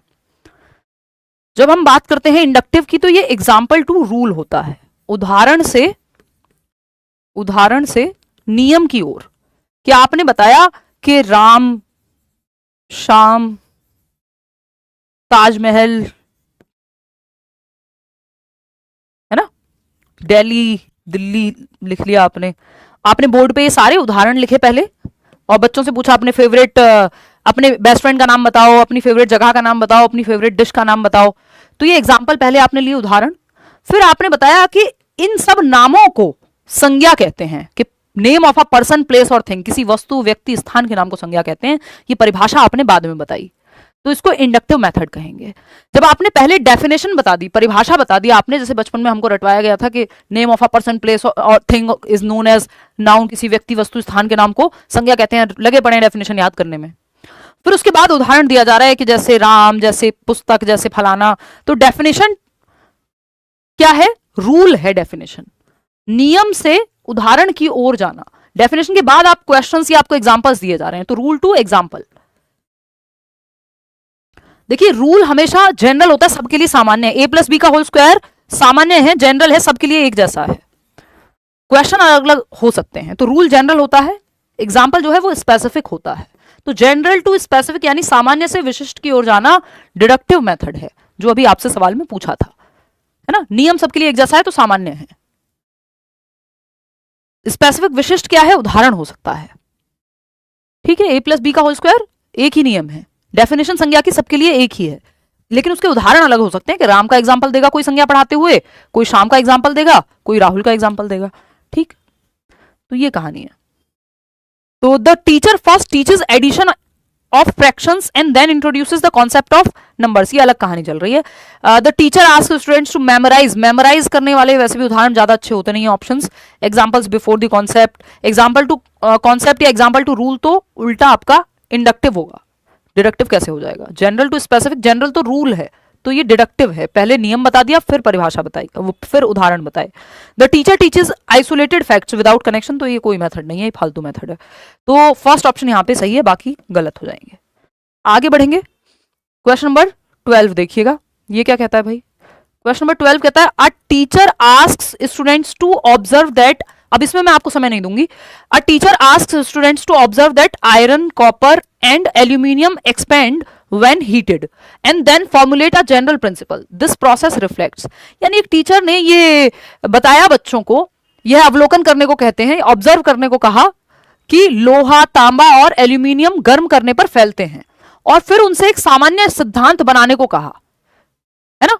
वो सामान्य सिद्धांत क्या है? उन्होंने कहा कि teacher asks students to observe कि आयरन को गर्म कर रहे हैं, लोहे को गर्म कर रहे हैं, वो भी फैल रहा है, कॉपर को कर रहे हैं तो फैल रहा है, एल्यूमिनियम को कर रहे हैं तो फैल रहा है, गोल्ड को करेंगे तो भी फैलेगा, यानी मेल्ट होगा, पिघलेगा अगर मैं कहूं तो. व्हेन हीटेड, ये सब पिघलते हैं हीट करने पे.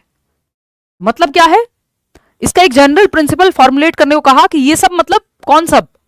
मेटल्स के धातु मेल्ट करने पे पिघलते हैं. तो ये एग्जाम्पल से रूल की तरफ गए. पहले ऑब्जर्व किया है, अब जब देखा कि इतने सारे धातु जो है सब पिघल रहे हैं, तो ये एग्जाम्पल से रूल बनाया गया. तो नियम से उदाहरण नहीं गए, उदाहरण से नियम की ओर गए हैं कि ये सब उदाहरण है किसके? मेटल्स के. This is inductive reasoning. ठीक है इतनी बात. थर्ड ऑप्शन 69% लोग सही जवाब दे रहे हैं, आगमनात्मक तर्क बोलेंगे. अगर पहले आपको नियम बता दिया होता कि all metals melt when heated, सभी धातु जो है गर्म होने पे पिघलते हैं या फैलते हैं, तो ये डिडक्टिव रीजनिंग हो जाता, क्योंकि पहले परिभाषा बताई, फिर आपको उदाहरण दिए कि जैसे लोहा, जैसे सोना, जैसे कॉपर, जैसे एल्यूमिनियम. समझ गए बात को? तो third option is the right answer. आगे बढ़ेंगे. इनसाइट होता है अचानक से आया हुआ, ट्रायल एंड एरर में आप प्रयास करते हैं, गलतियां करते हैं, फिर सीखते हैं. क्वेश्चन नंबर 13 देखिएगा.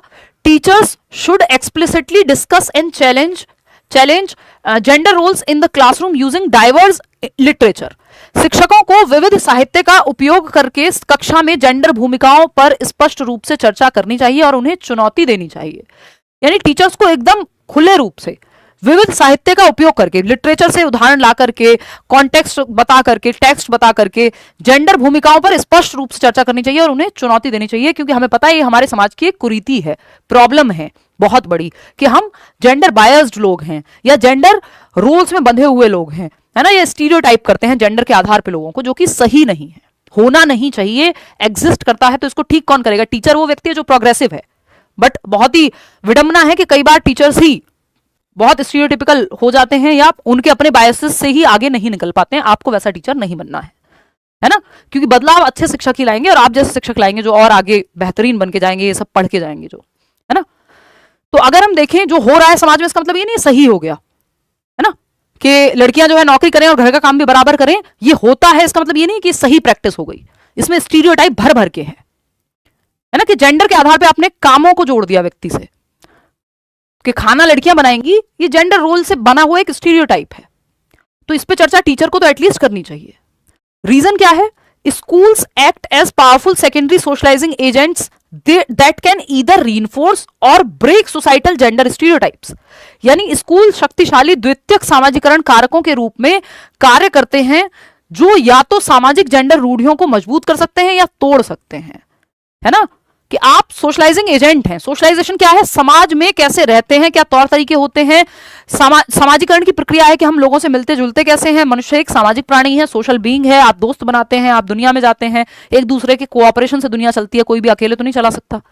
तो अगर हम देखें यहाँ पे, तो स्कूल जो है एक इंपॉर्टेंट सोशलाइजिंग एजेंट है, बेशक सेकेंडरी है, फैमिली प्राइमरी है. तो ये प्रभावित करेगा कि घर में कैसा वो देख रहा है बच्चा, और घर में जो देख रहा है हो सकता है वो जेंडर बायस हो और ना भी हो, दोनों चीजें हो सकती है. लेकिन स्कूल को ठीक करनी है ये चीज, स्कूल का इंपैक्ट है. अगर आपके टीचर्स ये कहेंगे कि नहीं तुम लड़कियों मैथ्स पढ़ के क्या करोगी, तो इसका मतलब वो जेंडर बायस को और प्रभावित कर रहे हैं. तो सोशलाइजेशन प्रभावित करता है जेंडर के कॉन्सेप्ट को, कि जिस समाज में आप बड़े हुए हैं वहां जेंडर को, महिलाओं को और पुरुषों को कैसे देखा गया. अगर आप एक ऐसे घर में पैदा हुए हैं जहां, जैसे मुझे बचपन से कभी ये दिमाग में आया ही नहीं एक बार को भी, सिंगल टाइम भी, या ये था ही नहीं कॉन्सेप्ट कि कुछ मत करो शादी कर लेना, या फिर नौकरी लगना ऑप्शनल है तुम्हारे लिए, नौकरी तो करनी ही होती है क्योंकि मेरी मदर वर्किंग थी और वो उदाहरण रही है अपने गांव में बाकी महिलाओं के लिए, है ना। तो वो सोशलाइजेशन का प्रोसेस है कि जिस माहौल में, जिस परिवार में आप बड़े हो रहे हैं, फिर स्कूल में जिस तरह की शिक्षा आपको दी जा रही है, तो ये दोनों जरूरी है। और स्कूल का काम तो परिवार के भी बायसेस को तोड़ना है। तो ये बात एकदम सही हो गई। ये जो असर्शन है, अभिकथन है, ये सही से एक्सप्लेन करता है कि स्कूल एक पावरफुल सेकेंडरी सोशलाइजिंग एजेंट है जो या तो रीइंफोर्स करेगा, यानी अगर घर में मान लो किसी बच्ची को ये कहा जाता है कि तुम पढ़ के क्या करोगी, या जा तो रही हो स्कूल बट शादी कर देंगे, लेकिन स्कूल में आपके टीचर ने आपको बताया है कि शादी जरूरी नहीं है, आपको काम करना है, जीवन में कुछ बनना है, कुछ बेहतर करना है, आपके सोचने समझने की क्यूरियोसिटी आपकी जगह है कोई टीचर। तो वो सोसाइटी में जो चल रहे हैं समाजीकरण के जो ये स्टीरियोटाइप हैं, जेंडर से रिलेटेड रूढ़िवादियां हैं, इनको उसने ब्रेक कर दिया। बेहतर तो ये कि परिवार में ही ब्रेक हो, लेकिन स्कूल भी बहुत महत्वपूर्ण एजेंट है परिवार के साथ साथ। तो ये जरूरी हो जाता है कि जेंडर बायस की प्रैक्टिसेस को तोड़ा जाए, क्योंकि इसमें कोई साइंटिफिक एविडेंस नहीं है, बस समाज में चल रही हैं चीजें, है ना। एक समय पे सती प्रथा भी चल रही थी। तो आपने अगर वो मूवी ना देखी हो तो देखिएगा, अभी कुछ दिन पहले आई थी। मेरी मेमोरी को अभी क्या हो गया, अभी तक थकान मेरी उतरी नहीं है। दिस फूले तो अच्छी है, टीचर्स के लिए देखनी चाहिए। तो A is true but R is false, नहीं भाई दोनों सही हैं और दोनों एक दूसरे का रीजन भी सही से बताते हैं। Fourth option is the right. Third क्यों दे रहे हो आप लोग जवाब? Teacher should explicitly discuss and challenge gender roles in the classroom using diverse literature, बात तो सही है। अलग अलग लिटरेचर के माध्यम से जेंडर स्टीरियोटाइप को डिस्कस करना चाहिए, ब्रेक करना चाहिए। Schools act as powerful secondary socialising agents that can either reinforce और ब्रेक सोसाइटल जेंडर स्टीरियोटाइप। बिल्कुल सही तो रीजन है ये। आप ये मत सोचो कि सामाजिकरण के बारे में बात हो रही है और ये जेंडर के बारे में बात हो रही है, दोनों जुड़े हुए हैं। और यहां पे लिखा भी है उन्होंने कि सामाजिकरण का एक वाहक है स्कूल, महत्वपूर्ण, और या तो स्कूल रीइंफोर्स करेगा जेंडर बायस को या फिर तोड़ देगा जेंडर स्टीरियोटाइप को। तो ये एकदम सही से एक्सप्लेन कर रहा है। हिंदी में उल्टा है, अच्छा देख लेते हैं। तो स्कूल शक्तिशाली द्वितीयक सामाजिकरण कारकों के रूप में कार्य करते हैं जो या तो सामाजिक जेंडर रूढ़ियों को मजबूत कर सकते हैं या तोड़ सकते हैं। सही तो है। अच्छा नीचे नहीं लिखा है, ओके ओके, इनको बोलना है ना, ये मेरे से भी मिस हो गया। हिंदी में इसको थर्ड लगा लेना, क्योंकि या फिर एक काम करो, यहां से इस नहीं को हटा दो, है ना, ये गलत टाइप हुआ है। तो थर्ड और फोर्थ में से जो भी आंसर आपने हिंदी में लगाया दोनों सही हो जाएंगे। ठीक है, आप लोग सही दे रहे थे, मैं घबरा गई थी, है ना, कि आप इतने आसान सवाल को कैसे गलत कर सकते हैं। मैं इतनी देर से मैं बोल रही थी, मेरे आंसू आ जाते अगर आप ऐसे करते तो। कोई बात नहीं, हमारी ही मिस्टेक थी टाइपिंग। क्वेश्चन नंबर 14 देखिएगा। What is the primary purpose of conducting a formative assessment in a progressive classroom? एक प्रगतिशील शिक्षा वाली कक्षा है जहां जॉन डुई के प्रिंसिपल्स को बच्चे एक्टिव हैं, रचनात्मक मूल्यांकन की बात हो रही है, यानी एक्टिविटी करके, सिर्फ टेस्ट रटने वाला नहीं, फॉर्मेटिव आकलन जिसकी बात नेशनल एजुकेशन पॉलिसी भी करती है। ठीक है, बात इतनी बात क्लियर है या कोई दिक्कत है? What is the primary purpose, क्या पर्पस है? बच्चों को एक्टिव रखा जाए, to assign final grade. Final grade formative assessment में नहीं, समेटिव में आते हैं। To identify students learning gaps, yes, और उनको एडजस्ट करके टीचिंग स्ट्रेटजीज में बदलाव लाना, असेसमेंट फॉर लर्निंग जिसमें आता है। सेग्रीगेट करना, बच्चे को अलग थलग करना, ठप्पा लगाना, मेमोराइज करना, रटवाना, है ना, सिर्फ स्टैंडर्डाइज टेस्ट लेना, सब फालतू बातें हैं, आपको पता है। सेकंड ऑप्शन सही है, 90% लोग एकदम सही जवाब दे रहे हैं। जिसमें आप लोग ज्यादातर लोग सही जवाब देंगे उसको कम एक्सप्लेन करेंगे, जिसमें आप लोग ज्यादा गड़बड़ करेंगे उसको ज्यादा एक्सप्लेन करेंगे। ठीक है, क्वेश्चन नंबर 15 देखिएगा। Which of the following is a correctly matched pair regarding learning disabilities? LDs, जिसको दिया था सैमुअल किर्क ने 1960s में। सैमुअल किर्क नाम के व्यक्ति ने ये टर्म यूज किया था, जिसको लर्निंग डिसेबिलिटी, अधिगम अक्षमता कहते हैं, जिसमें आप डिसलेक्सिया, डिस्ग्रेफिया, डिस्मॉर्फिया, डिसलेक्सिया पढ़ते हैं, ऑफ कोर्स डिसकैलकुलिया पढ़ते हैं, है ना। तो लिखने पढ़ने से संबंधित जो आपके अक्षमताएं हैं वो इसमें आती हैं। 90% लोग सही जवाब दे रहे हैं। सेकंड देख लेते हैं सही है भी कि नहीं। Dysgraphia struggles with fine motor skills affecting hand writing. Dysgraphia वाले बच्चे को की आप राइटिंग पढ़ नहीं पाएंगे, इलेजिबल होता है, यानी अपढ़ने योग्य, लेजिबल नहीं होता, है ना। और इसका मतलब क्या है? देखिए ये टर्म्स जो मैं यूज करती हूँ, बीच में ये मत सोचिएगा फैंसी टर्म है, मैडम की तो अंग्रेजी मीडियम वाली हो गई है मैडम और ऐसे ही पढ़ाती हैं इसलिए फैंसी टर्म यूज कर रही हैं। पेपर में आते हैं ये टर्म्स, तभी मैं यूज कर रही हूँ, है ना। और पेडागोजी में इंग्लिश टर्म्स ज्यादा महत्वपूर्ण हैं हिंदी वालों से, क्योंकि मोस्टली चीजें ट्रांसलेटेड हैं, मुख्य रूप से काम इंग्लिश में हुआ है इन पे। तो dyslexia severe impairment in physical balance and coordination, शारीरिक संतुलन और समन्वयन में गंभीर हानि। ये जो शारीरिक संतुलन है वो इसमें आता है आपका प्रेक्सिया में, डिस्प्रेक्सिया में ना, ये डिसलेक्सिया में तो पढ़ने रीडिंग से संबंधित है, तो ये तो गलत हो गया। ऑटिज्म में uncontrollable hyper activity, hyper active physical movement, वो एडीएचडी में होते हैं, attention deficit hyper activity. Autism में नहीं होगा, इसमें सोशली मिलने जुलने में, बहुत ज्यादा रूटीन में चेंज आने में दिक्कत होता है बच्चे को। डिस्कैलकुलिया है डिफिकल्टी इन ऑडिटरी प्रोसेसिंग, ये ऑडिटरी एक प्रॉब्लम है। डिस्कैलकुलिया तो मैथमेटिक्स से संबंधित प्रॉब्लम्स, उसको कैलकुलेशन वगैरह में दिक्कत आती है ना, तो सेकेंड ऑप्शन ही सही है, बाकी सब गलत है। Question number 16, What is the defining characteristic of a norm referenced assessment? हमने शायद लास्ट सेशन में, क्योंकि ये सीरीज पूरी देखिएगा, कई चीजें मैंने दूसरे सेशंस में डिस्कस की हुई होंगी, ये पूरी सीरीज है फुल मार्क्स की, कि अगर आप ये सीरीज फॉलो करते हैं पेपर तक या जब तक भी हम चलाते हैं इसको, तो आप 30 आउट ऑफ 30 स्कोर कर पाएंगे। कहने के लिए नहीं है, ये एक्चुअल में है, क्योंकि सारे कॉन्सेप्ट्स इसमें डिस्कस हो चुके होंगे मल्टीपल टाइम्स, अलग अलग तरीके से, अलग अलग क्वेश्चन में। तो अगर आपने पिछले 2 सेशन नहीं देखे, क्लास 3 है फुल मार्क्स सीरीज का, सीडीपी के लिए, सीटेट के लिए, स्पेशली सितंबर के लिए। सिलेबस सेम रहा तो आगे भी काम आ जाएगा, ऑफ कोर्स, जैसे पुराने सेशंस आज भी काम आते हैं। तो अब आपको यहाँ पे हमने लास्ट टू लास्ट क्लास में या लास्ट क्लास में उन दोनों सेशंस में से किसी एक में पढ़ा है कि स्टैंडर्डाइज टेस्ट होते हैं और टीचर मेड टेस्ट होते हैं। स्टैंडर्डाइज टेस्ट वो हैं जिनको मानकीकृत परीक्षण कहते हैं, यानी जो बड़ी पॉपुलेशन के लिए, जैसे आपका सीबीएसई का बोर्ड का एग्जाम, आपका सीटेट का पेपर, आपका केंद्रीय विद्यालय का पेपर, आपका यूपीएससी का पेपर, बड़ी पॉपुलेशन के लिए लाखों लोग एक साथ दे रहे हैं। इसमें कुछ गुण होते हैं वैलिडिटी के, ऑब्जेक्टिविटी के, रिलायबिलिटी के, तभी इनको स्टैंडर्डाइज्ड कहते हैं, मानकीकृत कहते हैं। दूसरे नॉन, और इसमें 2 प्रकार होते हैं स्टैंडर्डाइज्ड टेस्ट के। एक तो क्राइटेरियन रेफरेंस, लास्ट क्लास में किया था, कि जिसमें क्राइटेरिया है, जैसे सीटेट जो है वो क्राइटेरियन रेफरेंस्ड है, हिंदी में भी ऐसे ही याद रखिएगा प्लीज, है ना, क्राइटेरियन रेफरेंस्ड, यानी जिसमें क्राइटेरिया है कि इतने % ले आओ, 60% नंबर ले आओ, आपका सीटेट पास हो गया, इसमें कोई फर्स्ट और सेकंड आने की जरूरत नहीं है, आप पास हैं।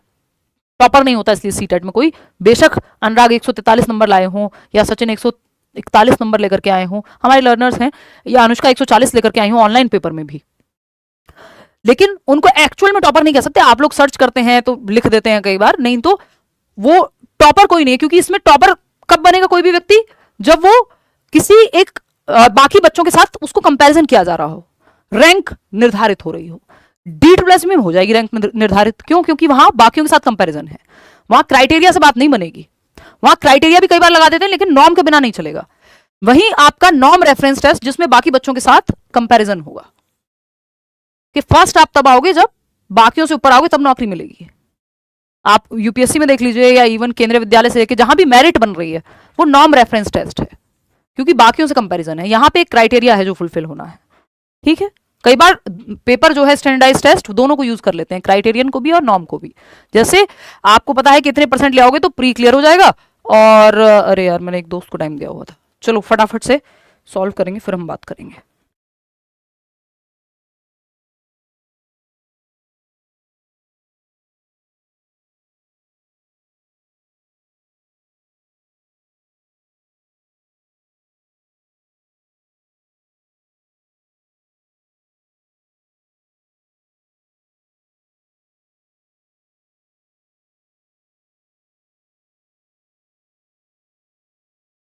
चलो भाई फटाफट से क्वेश्चन नंबर 16 देखो।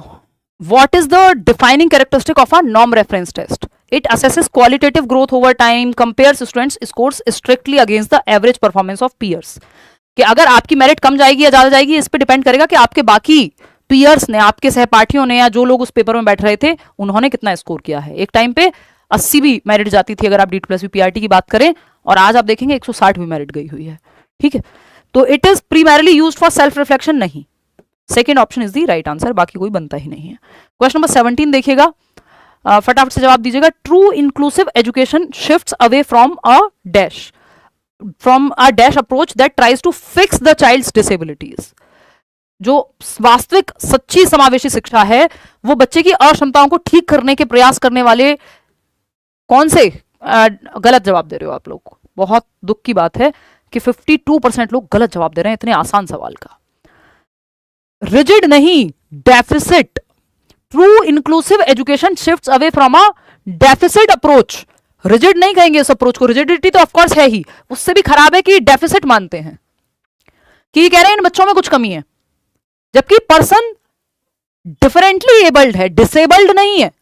और हम यूज कर रहे हैं डेफिसिट फ्री लैंग्वेज को आजकल के person with a disability, disabled person नहीं कह रहे हैं हम। क्यों? क्योंकि पर्सन डिसेबल्ड नहीं है, पर्सन 5 और चीजें कर सकता है, उसको डिसेबिलिटी है, वो डिसेबल्ड नहीं है। तो ये डेफिसिट फ्री लैंग्वेज आपको यूज करनी है कि कमी या न्यूनता आधारित अप्रोच की बजाय कि बच्चे को फिक्स करना है इसमें प्रॉब्लम है कुछ, उसकी बजाय कि वो 4 चीजें क्या कर सकता है उन पे ध्यान देना। तो ये रिजिडिटी तो डेफिसिट में बाय डिफॉल्ट ही इंक्लूडेड है, लेकिन इसका सही जवाब ये नहीं होगा, ये कठोर अप्रोच ही नहीं है, ये डेफिसिट मानती है, रिजिडिटी तो इसमें है ही। तो बेहतर ऑप्शन डेफिसिट है। अगर ये नहीं होता तब हम एक बार उसके साथ चले जाते कि रिजिड होगा। क्वेश्चन नंबर 18 देखिएगा, a teacher connects a new topic with students previous experiences before teaching, this step belongs to.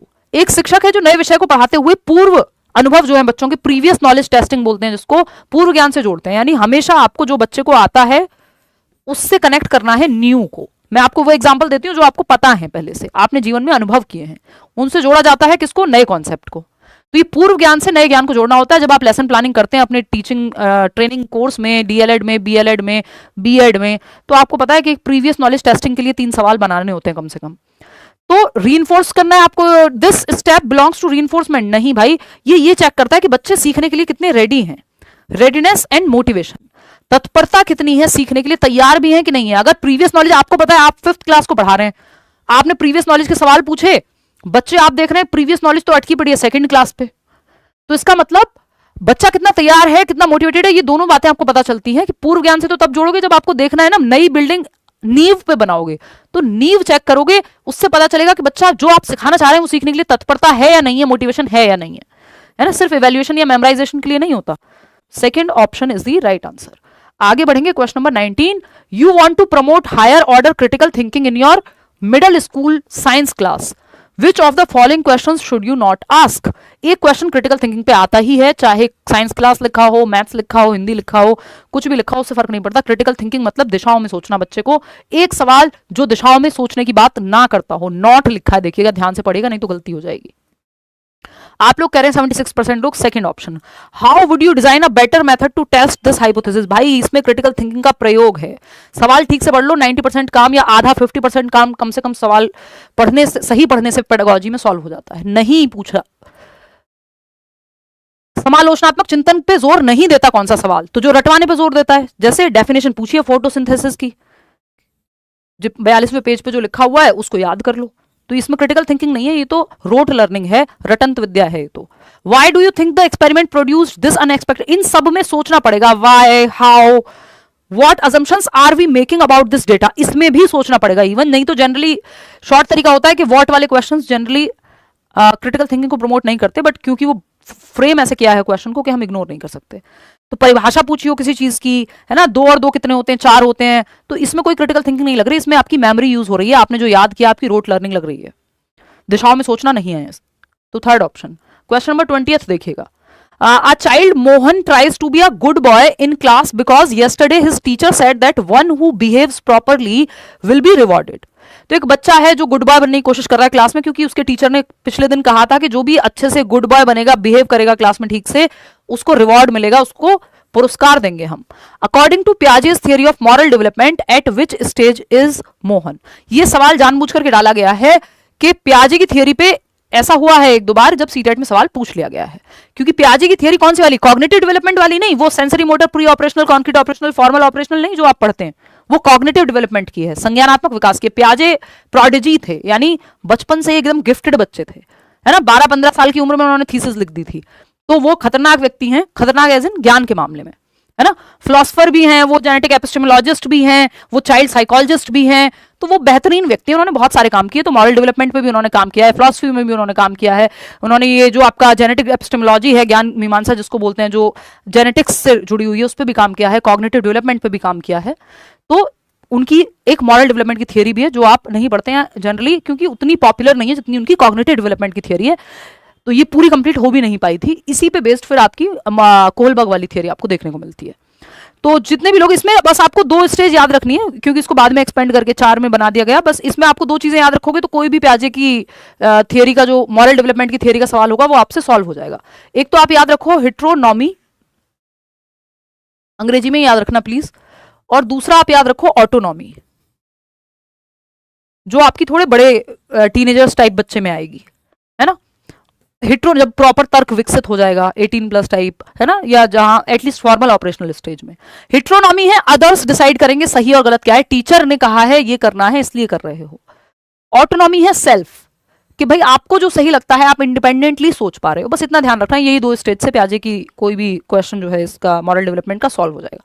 बच्चा बिहेव किस लिए कर रहा है, क्योंकि टीचर ने कहा है, तो हिट्रोनॉमी है। अथॉरिटी स्टेज है, अथॉरिटी टीचर है, यहाँ पे प्रायत्ता है, स्वायत्ता नहीं है। अगर वो सेल्फ उसका रीजन होता तो सही हो जाता। प्री मॉरल स्टेज में ऑटोनॉमी आती भी नहीं है, हिट्रोनॉमी में ही आती है। इतना आपको नहीं जाने की जरूरत, उसमें और फर्दर 2 स्टेजेस हैं, बट आपका काम हिट्रोनॉमी और ऑटोनॉमी से चल जाएगा। ऑटोनॉमी एडोलसेंस में होगी, लेकिन ये सवाल ऐसा चाह नहीं रहा, ठीक है। आगे बढ़ेंगे, तो ये आपको आइडिया होना चाहिए कि इस तरह के सवाल भी पूछ लिए जाते हैं, तो आपको पता हो। क्वेश्चन नंबर 21, कई लोगों को आज का सेट मुश्किल भी लग सकता है। A child suffering from dyspraxia will primarily face challenges in processing mathematical equations and symbols.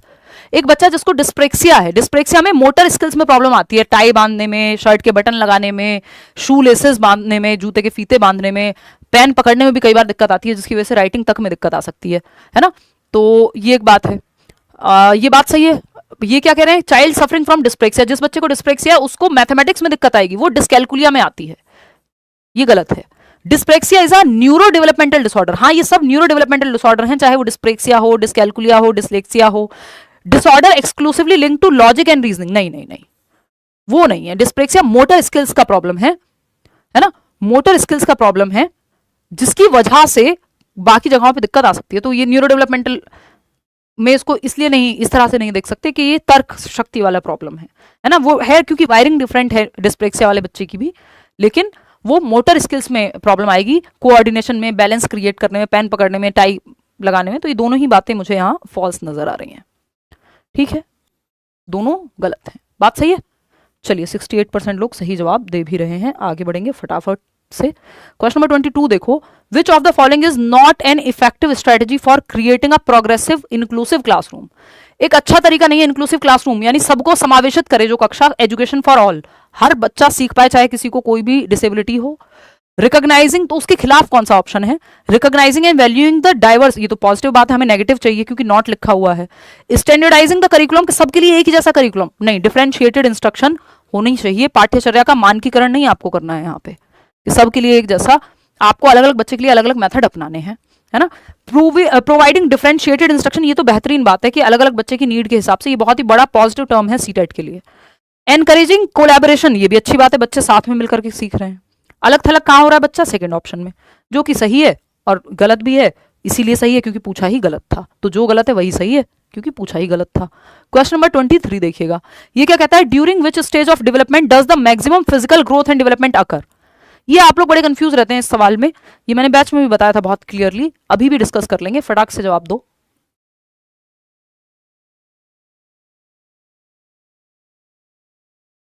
गलत जवाब आप लोग इसमें भरपूर दे रहे हैं, देखिएगा समझते हैं इसको। अगर हम बात करें तो during which stage of development, विकास की किस अवस्था में सर्वाधिक वृद्धि एवं विकास होता है। देखिए सर्वाधिक वृद्धि और विकास, फिजिकल ग्रोथ एंड डेवलपमेंट, मतलब फिजिकल ग्रोथ की बात चल रही है मुख्य रूप से, वो डेवलपमेंट के अंदर अपने आप आ जाएगा क्योंकि ग्रोथ डेवलपमेंट में ही आती है। तो सबसे ज्यादा तेजी से जो वृद्धि और विकास होगा वो या तो इन्फेंसी में होगा या एडोलेसेंस में होगा। ध्यान रखिएगा इस बात को, जो आप गलत जवाब देने में लगे हुए हैं, है ना। तो एडोलेसेंस हाँ, लेकिन अडल्टहुड नहीं, मिडिल चाइल्डहुड जी नहीं, या तो इन्फेंसी या फिर एडोलेसेंस, तो गलत हो गया। Letter childhood and early childhood, फिर इन्फेंसी कैसे नहीं होगा, जब इन्फेंसी दिया हुआ है ऑप्शन में तो हम इन पे क्यों जाएंगे ऑप्शंस में। इन्फेंसी एंड अर्ली चाइल्डहुड, क्योंकि ये एडोलेसेंस तो ठीक था लेकिन पहले वाला ऑप्शन सही नहीं था, हमें दोनों ऑप्शन सही चाहिए। अभी हम समझेंगे शैशवावस्था एवं प्रारंभिक बाल्यावस्था इन ऑप्शंस के हिसाब से। अगर आप इन जनरल देखेंगे तो जन्म के बाद सबसे तेज जो वृद्धि हो रही है, शारीरिक वृद्धि, हाइट, वेट, शेप, साइज का बढ़ना, वो जन्म से इन्फेंसी, जन्म से 2 वर्ष के बीच में है। उसके बाद जो सबसे तेज है वो एडोलेसेंस में है, किशोरावस्था में 12 से 18 में है। अगर आप बीच में देखेंगे तो सबसे ज्यादा तेज इन्फेंसी, इन्फेंसी से थोड़ा कम हो जाएगा अर्ली चाइल्डहुड में, लेकिन है फास्ट अभी भी। तो अर्ली चाइल्डहुड को इसलिए यहां पे गलत नहीं मान सकते क्योंकि अर्ली चाइल्डहुड भी फास्ट ही है। इट्स लाइक इन्फेंसी में अगर 3x है तो अर्ली चाइल्डहुड में 2x हो जाएगा, है ना, लेकिन फास्ट ही है ये भी। लेटर चाइल्डहुड में तो धीमी हो जाती है बल्कि, क्योंकि बच्चे की मोटर डेवलपमेंट तो बेहतर हो रहा होता है, उछलना कूदना, हड्डियों में जान आ रही है, लेकिन हाइट आपको बहुत तेजी से बढ़ती नहीं आएगी 6 से 12 वर्ष के बच्चे की। 12 से 18 में आप देखते हो अचानक से फिर से तेज बढ़ने लगता है। तो एडोलेसेंस इसमें भी फास्ट है, ठीक है। तो दोनों साथ नहीं आ रहे थे, infancy and early childhood comparatively तेज ही है दोनों में, क्योंकि इन्फेंसी और एडोलेसेंस साथ में नहीं दिए हुए हैं, समझ रहे हो। चलिए, बैच में बहुत अच्छे समझाया है पूरा टॉपिक। क्वेश्चन नंबर 24 देखिएगा, which type of intelligence from Gardner's theory is correctly matched with a suitable career skill. Gardner ने 8 प्रकार की बुद्धि बताई है कि मल्टीपल इंटेलिजेंस, बहुबुद्धि का सिद्धांत है कि बुद्धि कोई एक प्रकार की नहीं होती, जरूरी नहीं है एक व्यक्ति एक ही तरह से इंटेलिजेंट होगा या हर चीज में इंटेलिजेंट होगा। हो सकता है कोई म्यूजिक में बहुत अच्छा हो, कोई मैथ्स में बहुत अच्छा हो, कोई साइंस में बहुत अच्छा हो, कोई लोगों को समझने में बहुत अच्छा हो, ठीक है। इतनी बात क्लियर है। फिर से अटक गए कमेंट्स आपके। चलिए आप बताएंगे। अब इसमें 64% लोग फर्स्ट जवाब दे रहे हैं, जो कि सही है बिल्कुल। बॉडीली काइनेस्थेटिक यानी जिनका बॉडी पे पकड़ है, बैलेंस बनाना आता है, दौड़ना भागना उछलना कूदना इन सब में अच्छे होंगे, तो ये नृत्यक अच्छे बन सकते हैं, डांसर या फिर सर्जन, क्योंकि उसमें भी अगर सर्जन में भी हल्का सा भी इधर उधर हुआ तो बात खराब हो जाएगी। कबीर सिंह वाले सर्जन मत बनना, है ना, कि वो पता चल रहा है कि 2 पैग लगा करके भी जो है ऑपरेशन कर दे रहे हैं उसमें मूवी में शाहिद कपूर, वो मत बन जाना। वो वाला सर्जन की बात नहीं हो रही, एक्चुअल सर्जन की बात हो रही है। बॉडीली काइनेस्थेटिक इंटेलिजेंस होगी उसके अंदर, मतलब उसमें भी रही होगी बट वो हरकत नहीं करनी है, ठीक है। तो इंट्रापर्सनल होता है सेल्फ, खुद को समझने वाले। पब्लिक रिलेशन वाले इंटरपर्सनल बनेंगे, इंट्रा नहीं। पॉलिटिशियन इंटर मतलब लोगों को समझने में अच्छा है, जो खुद को समझने में अच्छा है वो फिलोसोफर बन जाएगा, वो कोई मंक बन सकता है, इवन थेरेपिस्ट बन सकता है for that matter. Linguistic architect थोड़ी बनेगा, ये तो स्पेशल इंटेलिजेंस वाले व्यक्ति में लिंग्विस्टिक इंटेलिजेंस, स्पेशल वाले में आपका आर्किटेक्ट या मूर्तिकार वो बनेगा जिसकी स्थानिक बुद्धि तेज है, कि जिसको दिशाओं का ज्ञान बहुत अच्छे से है, जो गूगल मैप वाली आंटी जो है आपकी या दीदी, है ना, अगर वो व्यक्ति होती तो हम कहते हैं स्पेशल इंटेलिजेंस है, इनको सारे रास्ते याद रहते हैं। वहीं लिंग्विस्टिक इंटेलिजेंस में भाषक बुद्धि में आपके टीचर्स आ जाएंगे, आपके पॉलिटिशियंस भी आ जाएंगे, या जो लोग लिखते हैं पढ़ते हैं, भाषा में पकड़ अच्छी है जिनकी, ठीक है। लॉजिकल मैथमेटिकल में थेरेपिस्ट नहीं आएगा, इंटरपर्सनल में आएगा थेरेपिस्ट, है ना। लॉजिकल मैथमेटिकल में तो मैथमेटिशियन या साइंटिस्ट आएगा। तो first option is the right answer. इसमें सर्जन जो है वो स्पेशल इंटेलिजेंस में भी आता है, दोनों में कॉमन है वो। आगे बढ़ेंगे, क्वेश्चन नंबर 25 देखेंगे आप और बताएंगे जवाब। क्वेश्चन नंबर 25 क्या है? An 8-year-old girl is consistently avoiding reading out loud in class, reverse her B&D and struggles to break words down into sounds. यानी एक 8 साल की बच्ची है जो लगातार कक्षा में जोर से पढ़ने से बच रही है, उसको डर लगता है, वो बचना चाहती है, उठ करके पढ़ना नहीं चाहती जब रीडिंग का नंबर आता है क्लास में। बी और डी को वो मिक्स कर देती है, उल्टा पढ़ती है, यानी बी को डी, 6 को 9, है ना, गॉड को डॉग, 100 को वॉज, है ना, ऐसा रिवर्स में, और ध्वनियों से जोड़ नहीं पाती लेटर्स को। समझ गए आप क्या है? डिसलेक्सिया है बच्ची को, सिंपल सी बात है। अब क्या करेंगे आप? Recognise these as signs of poor eyesight. Poor eyesight नहीं है, आपको पता है ये क्या दिक्कत है। अगर एक बच्चा खड़े होकर बार बार देख रहा है ना, या आंखें बार बार ब्लिंक कर रहा है, उसको आप कहेंगे कि पुअर आईसाइट की दिक्कत हो सकती है, टेस्ट करवा लो। लेकिन ये पुअर आईसाइट की दिक्कत है ही नहीं। Identify this trouble link to dyslexia, yes. Provide multisensory reading interventions. Multisensory reading interventions कई प्रकार की हो सकती हैं, साउंड के साथ लेटर को कनेक्ट करके समझाना, पिक्चर के साथ पढ़ाना, है ना। सेकंड और थर्ड सही है। Third, grade her strictly to force her try harder, कि भाई उसको बहुत स्ट्रिक्ट नंबर देंगे और कहेंगे मेहनत करो, भाई उसको दिक्कत है, आपको वो समझ के उन मेथड्स का प्रयोग करना है जिससे वो सीख पाए, डिसलेक्सिक बच्चा भी। तो सेकंड और थर्ड सही है, बाकी कोई और यहाँ सही है ही नहीं। तो second option is the right answer. Question number 26 देखिएगा, इन डेवलपमेंटल साइकोलॉजी यानी विकासात्मक मनोविज्ञान में, ये जो पूरा चाइल्ड डेवलपमेंट पढ़ते हैं ये विकासात्मक मनोविज्ञान के अंतर्गत ही आता है। The dash principal states that growth occurs from the centre of the body.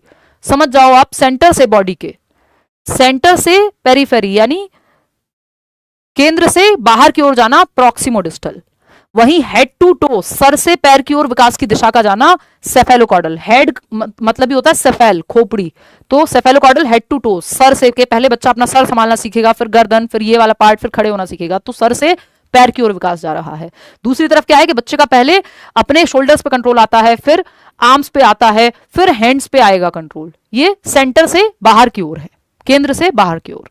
तो ये प्रॉक्सिमोडिस्टल और सेफेलोकॉर्डल ऐसे वर्क करेगा। सेकंड ऑप्शन 84% लोग, ये तो आसान है।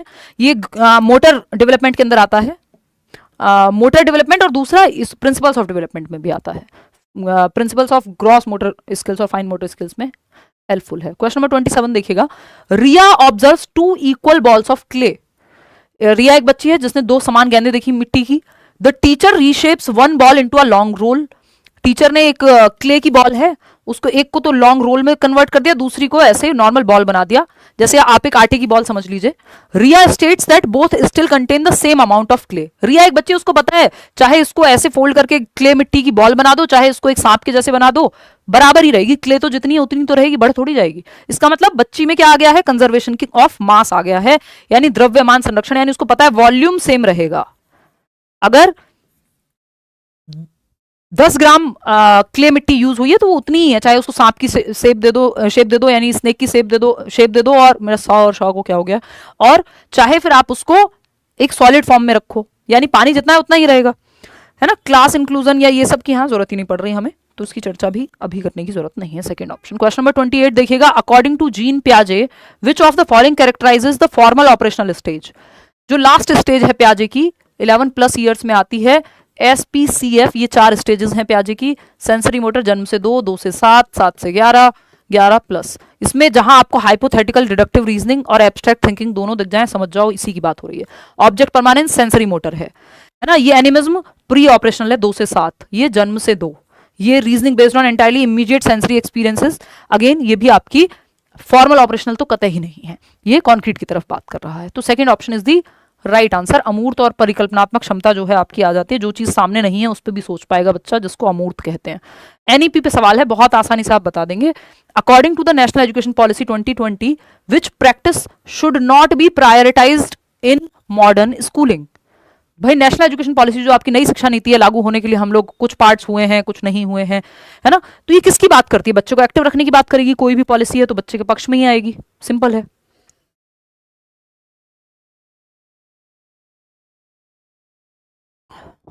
देखिएगा 83% लोग सेकंड ऑप्शन कह रहे हैं। नॉट, ये तो आप बहुत आसानी से समझ जाएंगे कि नहीं लिखा हुआ है तो समझ जाओ जहां बच्चा एक्टिव नहीं है, जहां भले भले की बात नहीं हो रही बच्चे के। तो holistic 360 degree multi dimension report card, yes, जिसमें बच्चे का self assessment, teacher assessment, peer यानी उसके दोस्त भी उसका आकलन करें, तो 360 डिग्री आकलन है ये। लेकिन हमें नॉट पूछा है, तो रट्टाफिकेशन जो है वो तो कभी भी कोई भी पॉलिसी बात नहीं करेगी कि प्रतियोगी परीक्षाओं के लिए पाठ्य पुस्तक को रटवा दो, ये कोई भी पॉलिसी नहीं कहेगी। सिंपल जवाब है, बच्चे को सेंटर में नहीं रखा गया, चाइल्ड सेंटर्ड अप्रोच अपनानी है आपको। वोकेशनल एजुकेशन की बात होती है, असेसमेंट कॉन्टिन्यूअस हो, फॉर्मेटिव हो, इसकी भी बात होती है, ठीक है। तो सेकेंड ऑप्शन गलत है, और जो गलत है वही सही है, क्योंकि पूछा ही गलत है। आज के लिए आखिरी सवाल, क्वेश्चन नंबर 30 देखिएगा, वाइल टीचिंग फ्रैक्शंस, भिन्न पढ़ाते हुए, पता है ना 1/2, ये सब आपने बचपन में पढ़ा है कि भाई भिन्न की संख्या जितनी बड़ी होती है उतनी छोटी होती है ना। इसमें बड़ा कौन सा होगा, तो आपको पता है कि 1/2 जो है वो ज्यादा होगा। तो फ्रैक्शंस या भिन्न पढ़ाते समय teacher uses pieces of paper. Paper का पीस आपने देखा होगा जनरली टीचर्स, मान लो एक पेपर है, उसको 4 भागों में बांट दिया और फिर बताया ये 1/4 है, तो कौन बड़ा हुआ, ये 1/4 बड़ा नहीं हो सकता, है ना। तो paper and allows students to explore different combinations, this strategy is based on. बच्चे को एक्टिव रखा है, एक्टिविटी बेस्ड लर्निंग कहते हैं इसको, सही जवाब है बिल्कुल गतिविधि आधारित अधिगम, ABL बोलते हैं, नेशनल एजुकेशन पॉलिसी भी प्रमोट करती है ना। प्रोग्रेसिव एजुकेशन एक बड़ा टर्म है जिसके अंदर एक्टिविटी बेस्ड लर्निंग आ सकता है, हमसे एग्जैक्ट पूछा है। क्वेश्चन को देखना किस तरह से पूछा है। प्रोग्रेसिव एजुकेशन गलत नहीं है, वहां लर्निंग बाय डूइंग होती है, एक्टिविटी करके सीखता है बच्चा, चाइल्ड सेंटर्ड अप्रोच है ना, कोलैबोरेट करके सीखेगा। लेकिन एग्जैक्ट जो हमसे पूछा है वो ये है कि ये जो कोई चीज पढ़ाई जा रही है वो एक्टिविटी के माध्यम से पढ़ाई जा रही है, ABL activity based learning. Demonstration method, demonstrate करके नहीं, बच्चों को पीस ऑफ पेपर यूज किया जा रहा है और बच्चों को अलाउ किया जा रहा है एक्सप्लोर करने के लिए। डिमॉन्स्ट्रेशन में कोई चीज जो बच्चे को समझ नहीं आ रही वो दर्शा दी जाती है, दो चीजों में अंतर है। अगर डिमॉन्स्ट्रेशन पूछेगा तो डिफरेंट तरीके से पूछेगा। गाइडेड प्रैक्टिस मेथड के टीचर ने कुछ बताया, जहां बच्चा अटक रहा है उसको गाइडेंस मिल रही है, वो सब बात नहीं है, ये डायरेक्ट लेके जा रहा है एक्टिविटी बेस्ड लर्निंग पे। तो second option is the right answer.